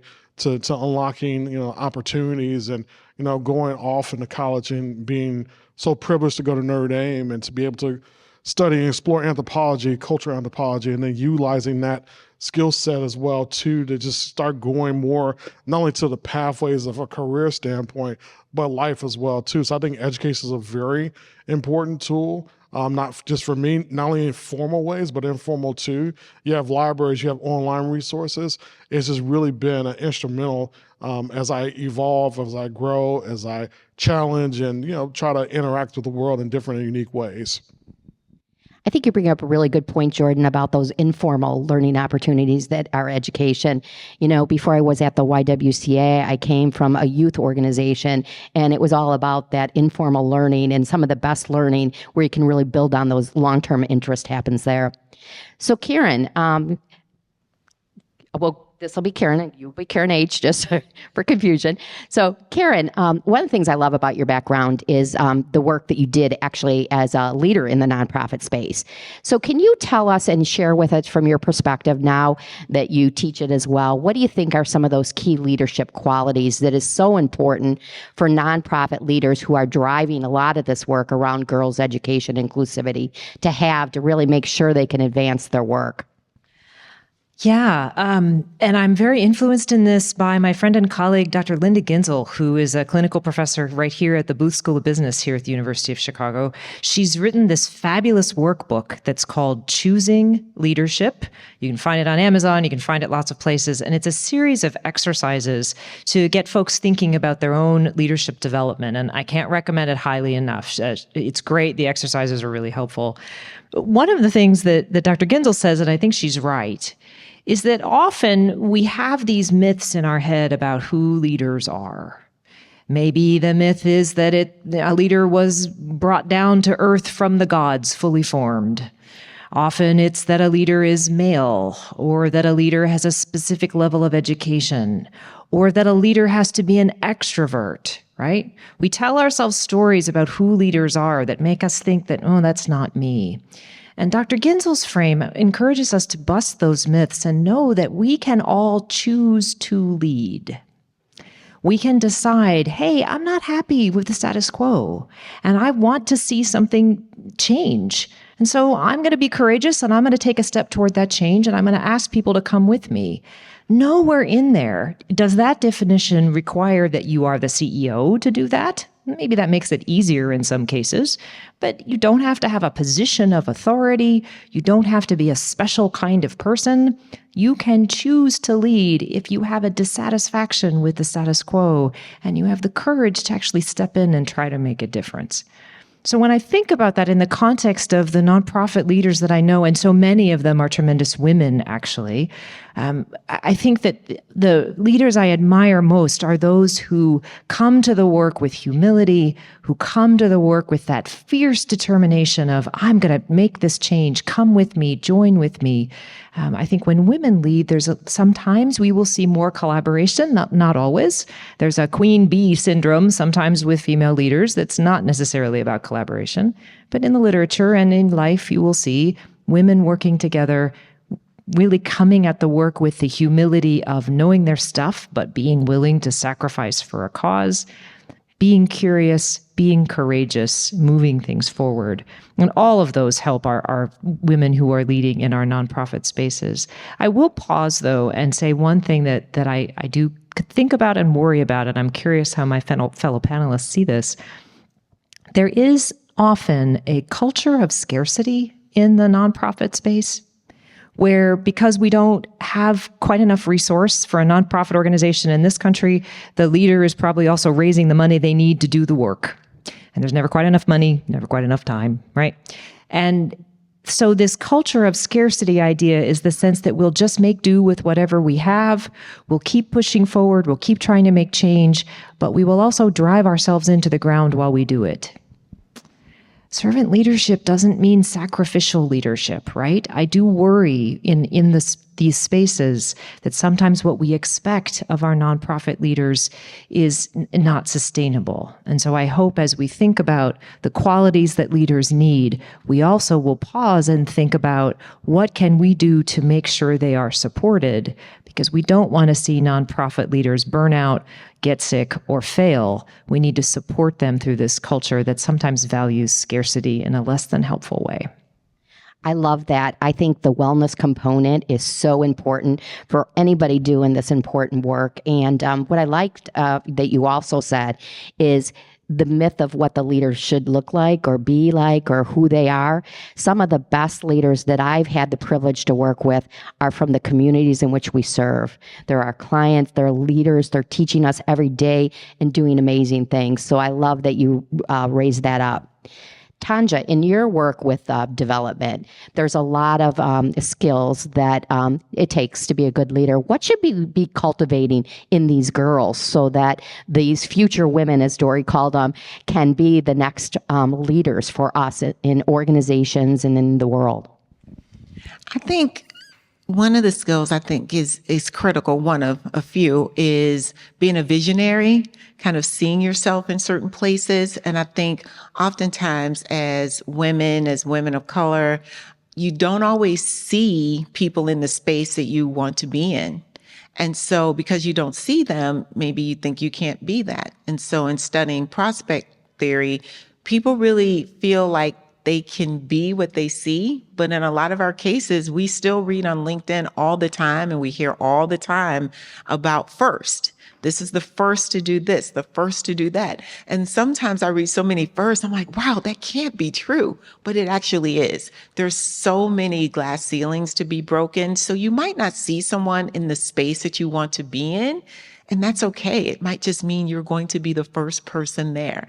And that is risky. It's scary. And you have to have a bit of confidence. So another piece that I think is critical is kind of building your confidence. Imposter syndrome is a real thing for a lot of women. I think our male counterparts don't suffer from that as much as women do. And that's because we do have this complex around perfection, right? And we will not go for things that we think we should actually go for because we might not be 110% ready. You read a job description and you go, oh, I have 95%, but I'm missing that 5%. I'm not qualified. Whereas our male counterparts might have 15% and they're like, I'm going for it. And you have to just have the confidence to go for what you want. And I always tell folks, confidence for your career is like water is for your body. You just really have to have it. And you might not cultivate that in the home. Not everyone is blessed with a loving pair of parents or a loving parent at all. And so then you have to look to other ways to get that. That might be through your school counselor. It might be through your local librarian. It might be through a neighbor or school nurse. You might get that nurturing and that confidence building from your teachers, and other individuals, your coaches, if you're in the sports arena. But that's one thing you have to build. I also think the other challenge to that is in the world of social media, what you see isn't always what's real. But for younger people, it's difficult for them to understand that. It's difficult for them to understand when you see a picture, it's probably been filtered 1,000 times, and that's not the way the person looks at all. But we hold ourselves to these standards of what we see, not realizing that everything you see and even the lives that people are living and some of the careers they say they have isn't 100% true or real, and you hold yourself to that standard, it can start to chip away at your confidence in who you are and where you feel you are in the world. And that is when social media can become a little bit on the toxic side. So I would say that's the thing we need to teach our girls too. What you see on social media isn't always what's real. What you read isn't always what's true. And so just really be confident in walking in your own space, walking in your own journey, and not letting anyone else build your story. I heard Madam Vice President Kamala Harris say recently that never allow anyone to tell your story. You tell your own story. So don't allow anyone to create a path for you. Create your own path and be resolute in that and walk proudly and confidently in it, because your path will be like no one else's, and you can't emulate anyone. I also see folks on social media trying to emulate other people and do things exactly the way they've done. You can never be anyone else. You can only be you. So in terms of leadership skills, accentuate what comes naturally to you. One of the things I talk about in my book, 3 Second World, is how do you find out what your core strengths are, your core competencies, and how do you lean into that? And then how do you build partnerships and mentorships with individuals who might have areas you're lacking but need to build? That's really important as well. But you can't change the tapestry of who you are. Embrace it and accentuate it and understand this is my unique weaving. This is my unique self, and I'm going to make this work for the world, and they have to see who I am, and I'm going to be very loud about it, and I'm going to be very confident about it. And that's how you really embrace your leadership skills. I think when people start to say things like, oh, you need to be strategic, you need to be this, you need to be that, and you feel like you aren't those things, to your point, it can really play games with your head in terms of what you think you can be and what your capabilities are. But every single aspect of you is unique, and we just have to make sure that we feel confident in that so that other people see who we really are in our authentic selves. I 100% to all of that, especially the imposter syndrome. The one skill I would add is resilience, because I think sometimes people look at leaders and think, oh, they've never had a setback or they're perfect. I could never be like that. And I always tell people I've had more failures than I can count. But it's, did I get up the next day? Did I go back in? Did I face the issue? Did I take the lesson away from it and keep plugging away? It's you just have to be resilient. And I see that sometimes in younger employees where they don't want to take a risk because they're afraid it might not work out. And I'm like, we're here to catch you. It's even if it doesn't work out, it's going to be okay. But you've got to be able to be resilient and take that setback and just learn from it and keep moving forward. I had a mentor who had she didn't call them failures or setbacks. She said unplanned learning opportunities. And I love that reframing of that. So Karen, I'd love for you to share with us what are some of the strategies that SWE is using to really increase the pipeline for girls going into engineering and STEM related fields that we could possibly pirate and we can modify and use?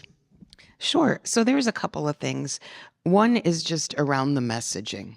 So we know that girls really want to do something where they can have a positive impact on the world.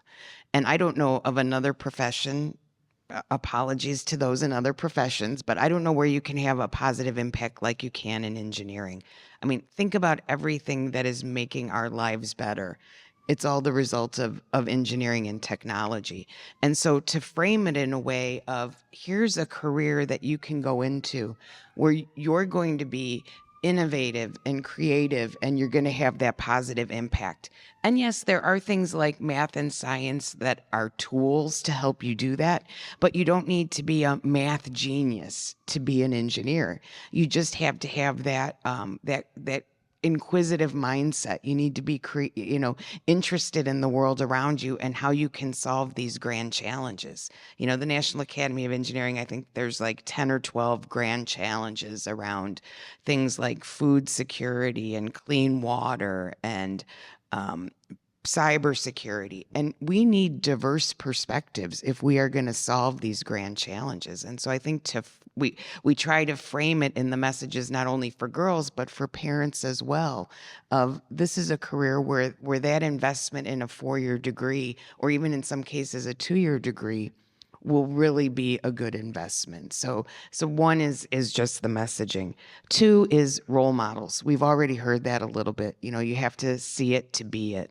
And so we do all sorts of things to get diverse women in the profession out there talking to girls, whether it be at in-person events or a lot of virtual programming that we do, so they can really see what's a day in the life. What would I be doing if I'm an engineer? Or we even get our collegiate students involved. What does it mean to be studying engineering? Can I still do yoga? Can I still have a boyfriend? They want to hear from people that are living this every day.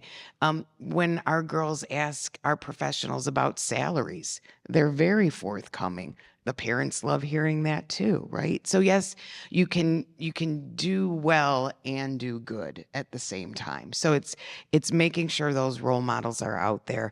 And then I would say lastly, connection to peers. So particularly middle school, high school, the peer pressure is very, very strong.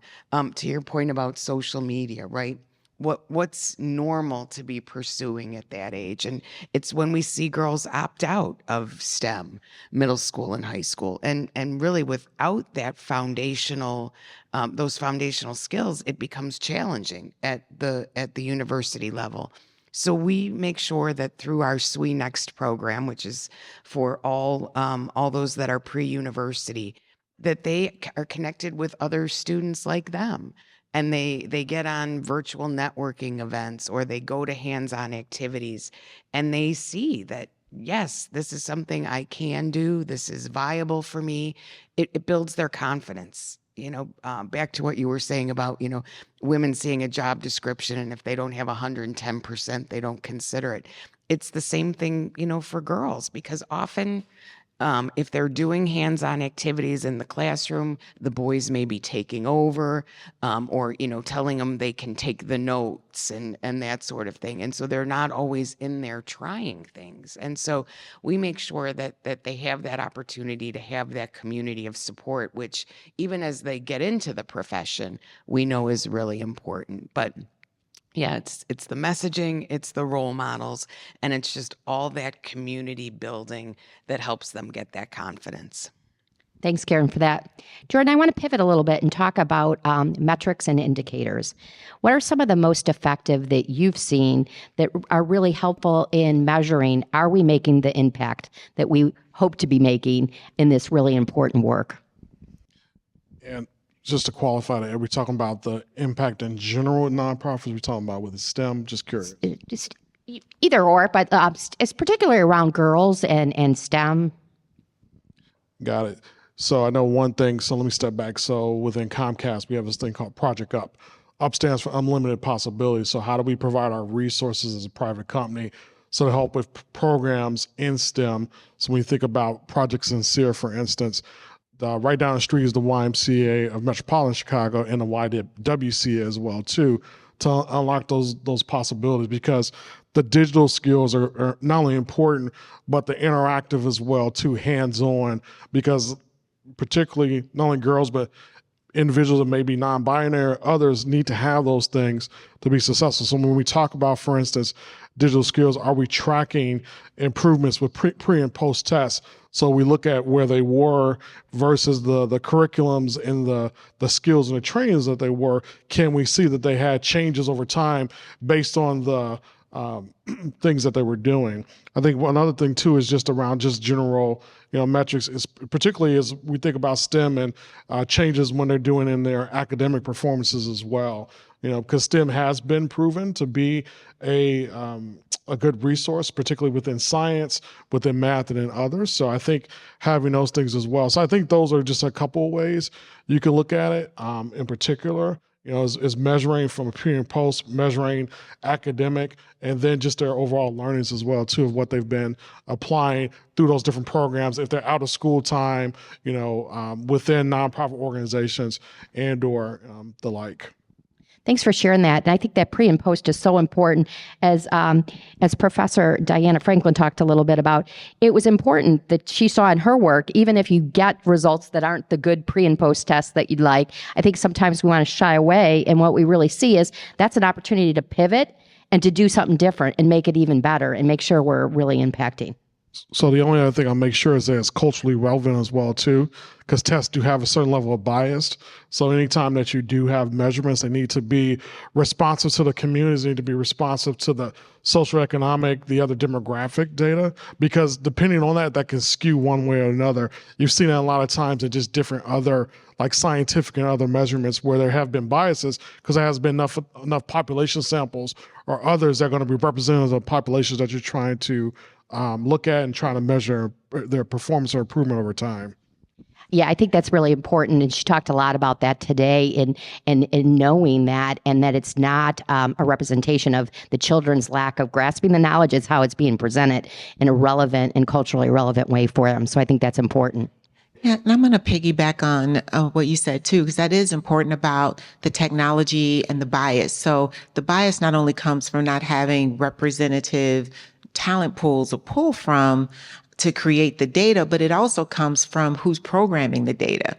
And the individuals that programming the data, what are their cultural backgrounds and experiences? Because if you have people building certain models that see the world through a certain view and haven't had experiences globally or even understand or consider different cultural experiences, then you have assessments that are not quite representative. I know you all probably heard about some of the testing that is used for college entrances, right? It was a big debate about that because the folks that were putting those tests together weren't considering certain cultural aspects because those developers weren't diverse. And so it's really important as women that we have a say and a stake in these assessments and studying things like psychrometrics, right? Because a lot of these tools are being used to select you not only for college entrance, but actually careers, right? So I've been through several assessments before even being offered an opportunity or a job.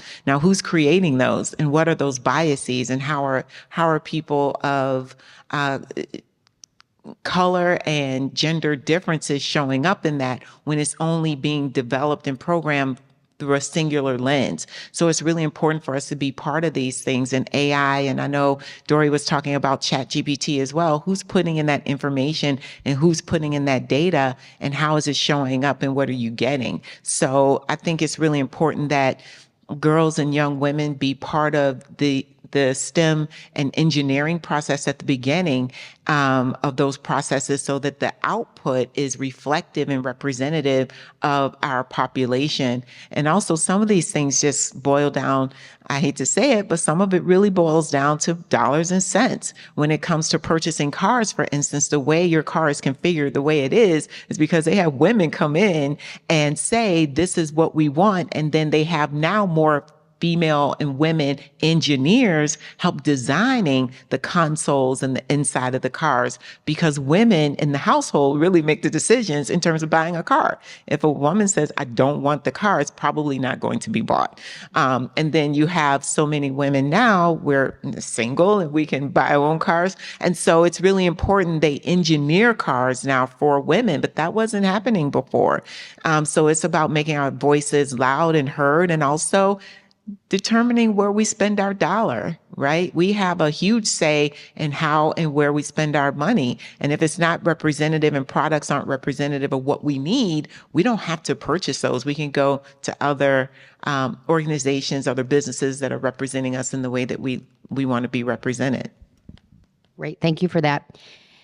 So, Karen, I would love for you to talk a little bit about some of the advocacy partnerships that you've worked on, because I think, in order to do this work, it's not just about the programming, it's about how do we change some of these inequities from a system-wide perspective. And I know when you were in Syracuse at the Symphony, you developed a really good advocacy partnership. What could we learn from that experience? What tips do you have for us that if we want to model that to really help move this and make systemic changes? Yeah. There's the proverb that says we can go farther together, right? So I think that is the baseline for thinking about when are we going to collaborate? When do we want to advocate together? And really to get thinking about who has similar aims. They might not do similar work. Now, we had an advocacy partnership in Syracuse that happened to be a set of symphony orchestras all along Interstate 90 in Buffalo and Rochester and Syracuse and Albany. And we had similar aims, we had similar challenges, and so we were working together to do state-level advocacy, trying to raise the level for all of us at the state level and being able to say to our state elected officials, these are the things that matter to us, this is what our organizations do to help support our communities, this is why you should support us. But when I say it's about having shared aims, one of my favorite stories of advocacy and collaboration comes out of Minnesota. And this happened I think it's 2009, 2010. Minnesota passed a constitutional amendment that provides very significant public dollars, so government money, to support arts and culture across the state of Minnesota. And the advocacy coalition that came together was a coalition of people who all cared about what does it mean to live in Minnesota? What do we like about this place? What is the quality of this place and why do we care about it? It was people who cared about clean water and boaters and fishermen. It was hunters. It was people who cared about arts and culture. You don't always find those human beings in the same place together, but they all had the same aim, which was what is the richness of the cultural life we want in Minnesota? And in fact, in that instance, it was important that the arts and culture folks not necessarily be in the front. They needed to be there and they needed to rally their troops, but they knew the message was going to land better if it was delivered by somebody who represented a fisherman or a hunter, right? So when they thought about their aim, what are we trying to do? We're trying to raise the boat for all of Minnesota, right, and whatever people like to do in their cultural lives. And then working together with people you might not consider your allies. I don't think the hunters and the orchestra people had ever been around the same table before, but they were trying to do the same thing. So as we're thinking about how do we do more good to support women, education for women and girls, more STEM education for girls in this country as well as around the world, thinking about who has a stake in that, right? Business has a stake in that because we need an educated workforce. Our communities have a stake in that. Who are those people who can come together and be part of an advocacy coalition that also, and I'll say this for this country particularly, make sure that public education is at the table when we have those conversations. There's been a little bit of an erosion of support for public education in this country in our post-COVID time. And I want to make sure that we are encouraging, as we are thinking about our aims, that the teachers are with us as we're having those conversations, that we're working with them to lift up the work that they're doing as well. So what are your aims? Who shares them? Might not be who you think it is, but it's amazing when you work together what you can get done. Thanks for that, Karen. Jordan, since we're talking about those diverse groups of people, and you think about large corporations, what role do they really have to play in promoting equitable access to education and technology for girls? What is their role, and how can we tap into that? Yeah, so I could speak from Comcast's perspective as a media and technology company. One is around broadband adoption. We often talk about this access issue. However, though, there is a lot of infrastructure and others that can tap into the power of the internet wherever girls, families, and communities are. So I think one of them is, how do we make sure that we have investments so that girls and others can tap into, if it's online remote learning, if it's access to resources that they can do interactive and hands-on, things like that. I think it's one, making sure that infrastructure is sound, making sure it's resilient and reliable as well too in communities. Doesn't matter if we're in Woodlawn, back in the yards, if we go out to South Holland, or we're going up to Waukegan, Illinois. I think second is making sure that we can invest dollars, because of large companies as well too. As I tell people quite often, you have to see the brand or themselves in the communities that we serve. So I think being intentional to do so. So as I've talked about some of the investments we've made or organizations, how do we make sure that we can provide our dollars so that it can scale up and provide those things? Because as a company, we are limited in only so much. We have to have the trusted voices and partners that could deliver, quality STEM programming. Can it be like organizations like Ladies of Virtue, Girls Inc., other Code for Men, or there are other coding organizations that can really help up and scale up and upskill young girls if they're in the elementary school, college, and or going into the workforce. I think finally is just continue to be a corporate steward and having our partners and being a coalition. I think, like I heard earlier, trying to be advocates as well, so that as we're being a partner in this effort, we're helping to plus up these organizations so they can go to the state and federal levels. There are historic investors right now that are being deployed, that are providing investments for things such as technology, such as these other things that can unlock STEM education and careers and pathways. But you need to have the organizations to be equipped to do so. So they're well resourced. They can have the knowledge and the messaging, and then go to the state or federal levels to get that incremental funding to help impact and scale and impact and reach more girls through STEM, so they could be on a pathway to success from education and onwards to the workforce. Thank you for that.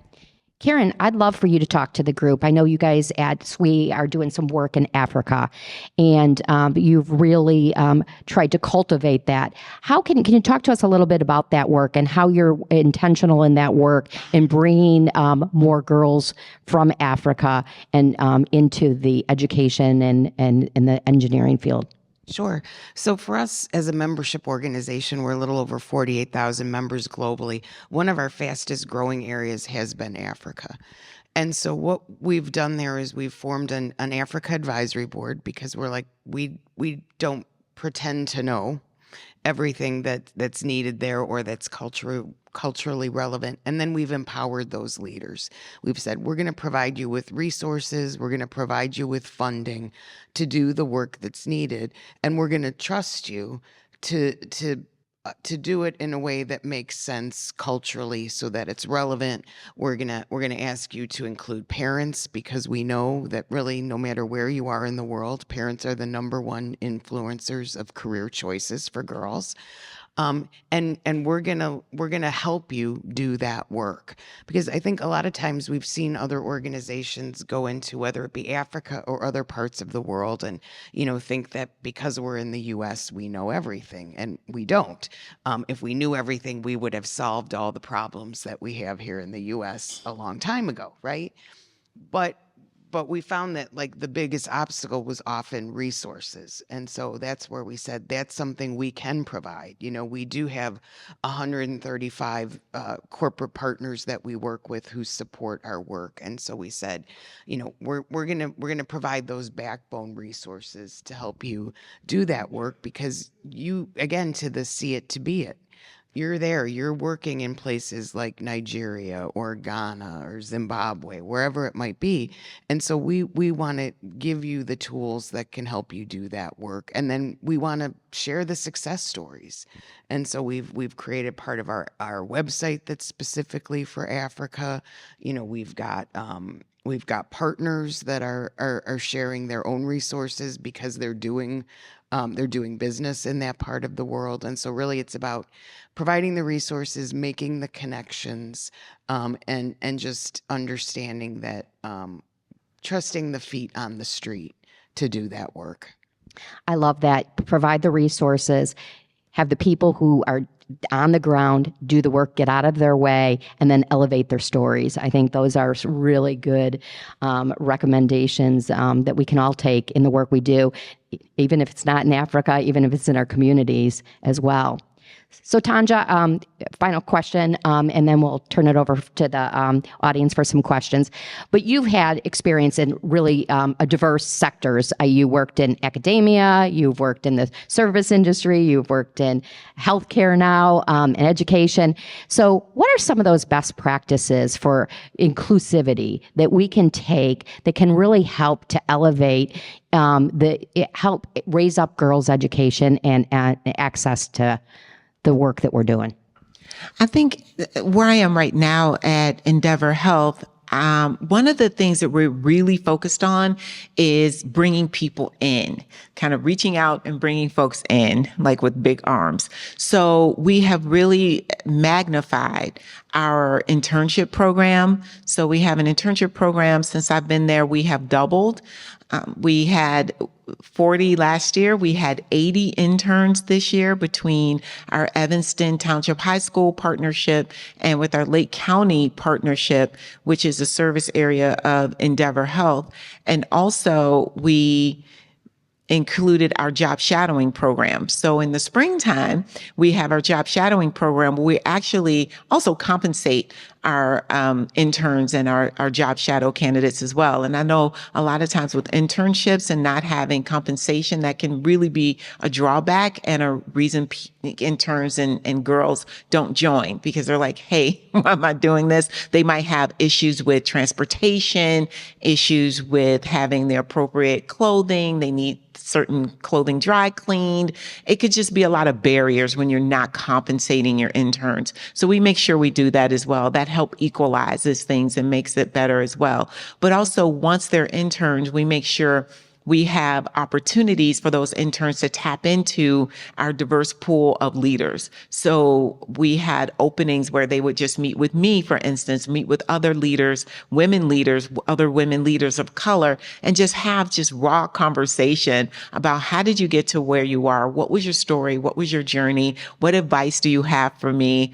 That's really important, is to have that access, and also just being in the environment and seeing other women and role modeling what you see and what you like about those particular women in that environment, I think is also important. So I think those are some of the pieces that we have. I think once we transition actually some of our interns into full-time roles with us.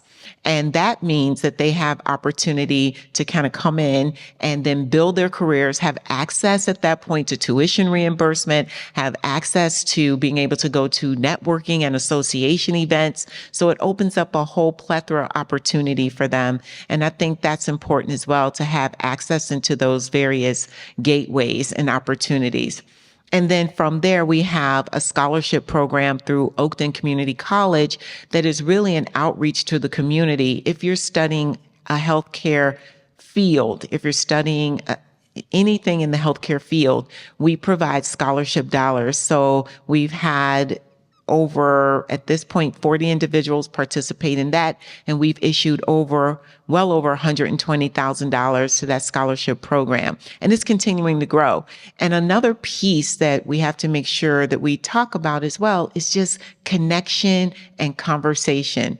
Because some of these programs exist. It's a lot of different things out there that exist. But if you don't know about it, then you can't really take advantage of it. And so it's important that we, as Endeavor Health, we are out there on social media, all the platforms, highlighting the programs, telling these stories, making videos, having the QR codes to those so people can see in live view what the impact of these programs are having. I think that's one of the best ways to ensure that we're formulating and supporting girls' education and girls' exposure to seeing what they can be, seeing that when they enter that hospital, there's a woman of color president, the first one in 100-year history at Elmhurst, at Evanston Hospital, woman of color president. So those things are important for girls to see that, hey, I can be that.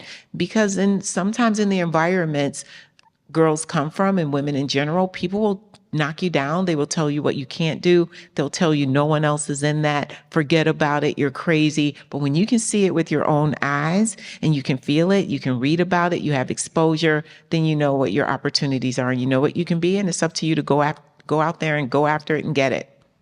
I love that. I love that it's paid internship because I think that just opens the doors for so many more people to take a part of it. And I love that you take the personal time to make that connection because I know in my career, those connections have been invaluable for me. And how do we make sure that we're giving access to our connections to the next generation so that they have that access? So I could have sat here all day. I had tons of questions, but I'd like to offer it up to the audience if there's questions for our panelists. Thank you. I am a nationally certified school psychologist, and I have an opinion about the question I'm getting ready to ask. One of our presidential candidates is advocating getting rid of the Department of Education. How do you all feel about the Department of Education? I'll jump in on that one. I personally, this is not the opinion of the YWCA, this is the opinion of Shelley Bromberg-Lambert, but I believe that it is important to have a Department of Education because I believe that teachers know and the leaders, principals, superintendents know their communities. And I think somebody on the panel mentioned that education has gotten a bad rap sometimes after COVID. I think that it's really important that we work. No department in our government, no organization is without issues that could be enhanced and developed. I love that you're a social worker. I believe psychologist. I believe that is so important for the school community because our children need that holistic approach when they show up to be able to learn. And I think that would be very short-sighted and set us back. Yeah, I agree. They're doing a lot of work at Department of Education. They have a big campaign called You Belong in STEM, where they're focused on STEM opportunities, STEM education, training for STEM teachers. So important, right? How can you spark that love of something if the teacher doesn't have the right background or doesn't have that love? So they're focusing on the educator piece as well. So I think we have a complicated system here in the U.S., right, with states owning things and then local districts. But I think overall you kind of need that touchstone, that guiding force. And so I think it would be a huge mistake. I'll chime in with a different perspective, but I think the Department of Education is 100% necessary. And once again, I'm speaking individually as Tanja Coleman, not as Endeavor Health here. But I also believe there's some undercurrents for wanting to dismantle the Department of Education that sometimes we have to see through. The other piece to that is I think a lot of our governmental entities, regardless of what they are, need to do a much better job in terms of marketing the impact and what they have. Like, I am very immersed in education, but I did not know that the Department of Education had this STEM program, right? I think if the public knew how much these governmental entities were providing and pouring into our children, into our communities, then even having a glimpse of that type of statement or conversation would just be immediately extinguished. But because sometimes people don't understand what's all going on under the hood, it's easy to say dismantle. It's easy to erode and eradicate certain departments because people aren't out there. And I think that's another thing as women as well. And lion's share of teachers and educators are women.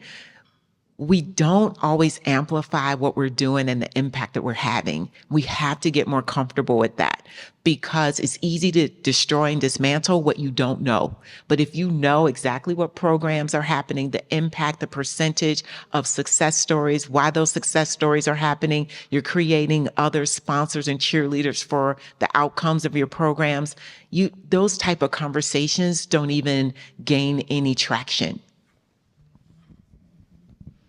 Yeah, speaking for myself and not for Indiana University, the federal government is really big and complicated. And we have been fighting about the size and scope of the federal government since there was a United States of America.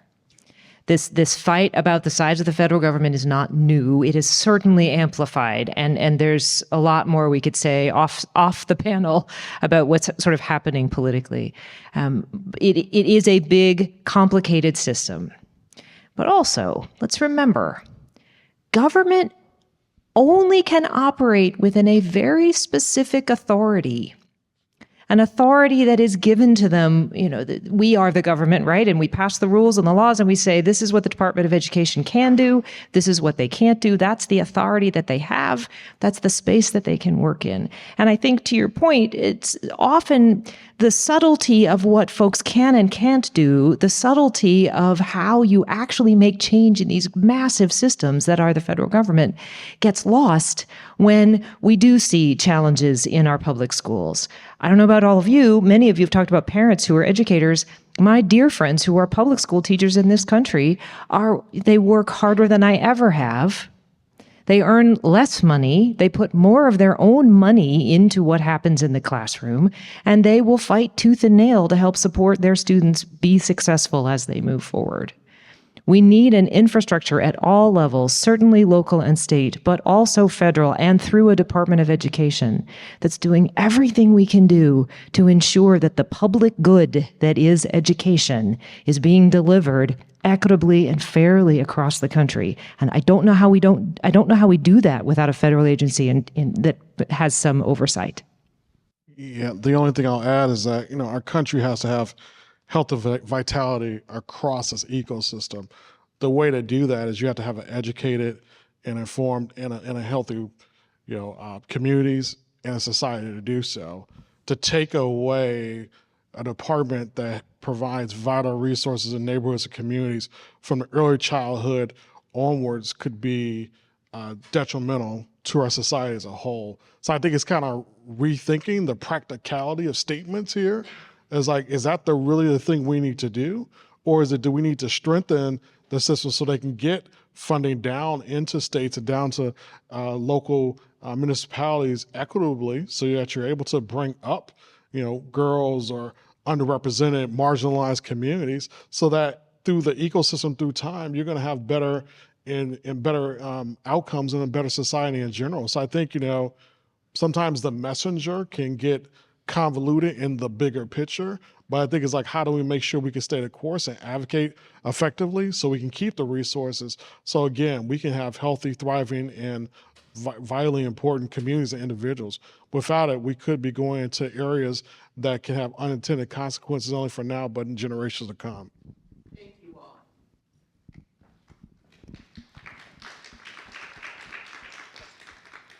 I have a quick question right here. First off, thank you all so much. This has been extremely insightful. My name is Aaliyah Chevier. I'm a consultant and also a youth advocate here in the city. I wrote down my question so I don't forget. How can we be intentional about supporting the mental health and confidence of girls pursuing education? And essentially, how can we ensure long-term academic and emotional success, which I think we can probably all agree goes hand in hand. So I'm curious how, throughout your all different endeavors, how you ensure the positive mental health in the pursuit of education. I'll start. I think one of them is you have to make it a policy mandate that mental, social, emotional resources for women non-binary are ingrained into curriculums and to education in general. If they do not have the resources and things like that, we're just talking about unfunded mandates, and particularly that can be detrimental to girls or others that identify. I think secondly is making sure that we can have the culturally competent resources that can be available, so that as we're going through and trying to help girls out, they have that necessary, so that wherever they are, if they're in rural communities, if they're in urban communities, et cetera, they have the cultural competencies to do that. Without those, it can almost get lost. So I think, not only policy, I think curriculum, but then you need to have the workforce and others that are trained as well too, to be responsive to community needs. I think and that last part is gonna be critical. You can have the first two, but if you don't have individuals that have had the knowledge, the training, and also the lived experience to bring that forth, those other two can be performed and done. I'll speak to it from the college professor perspective. And I'm, as a professor of practice, that means I'm primarily a teacher. So I'm not a researcher, as somebody we heard from earlier today, but I spend a lot of time in the classroom with undergraduates and with graduate students. And something I do note is folks in that younger generation, in that Gen Z and in the Alpha generation, have come to expect that mental health resources will be available. And I think that's great. In my generation, the idea of seeing someone for a mental health question or going to a counselor, there was still, for me, it felt like there was still stigma around that. And I feel that stigma has often been busted for this younger generation across race and class and gender and all of the things. Everybody is expecting this. So I feel that's great that it's expected, and now we have to make sure the systems catch up with it.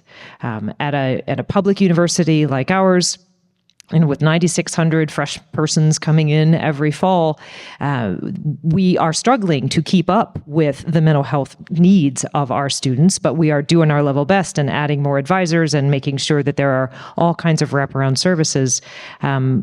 I think that all of us have a role to play in continuing to advocate for that. I think the young people are going to advocate for it better than anybody, because they're going to say, no, I expect to be able to see a counselor. I expect to be able to get support and get the accommodations I need if in fact I am eligible for them. And they are going to insist on that. Now we have to ensure that our big systems also catch up with that as well. And that we have just normalized that as part of when you move to a new community, you look for a primary care physician and you look for mental health support and you look for community support in the same way that you would look for the grocery store, right? This is just something that we all do. So stay tuned as we continue to try to do this better, but I'm glad you asked the question because it's one that we all need to be thinking about. Thank you so much. Thank you. Sorry for those who couldn't get their questions answered, but we're a little bit out of time and we want to make sure that you can go for your next meetings. Just as we conclude this conference, I just want to extend my heartfelt gratitude to all our distinguished speakers, panelists and moderators. You did a really great job. And your insights and expertise have enriched our discussions on fostering equitable access to education for and technology for girls. Your contributions today have inspired us to envision a future where every girl, regardless of her circumstances, can thrive and lead in a digitally driven world. Together, we have explored innovative strategies and forged connections that will strengthen our collective efforts toward this vital cause. I would like to also thank each of you, our attendees, for your active participation and unwavering commitment to advancing girls' education, and for your patience with time as well. Your dedication is crucial to making our shared vision a reality. Let us leave here today empowered to continue our advocacy, implementing the ideas and strategies we discussed here today, and working collaboratively to create a more inclusive and equitable future for girls worldwide. Thank you once again for being part of this transformative journey. I wish you safe travels.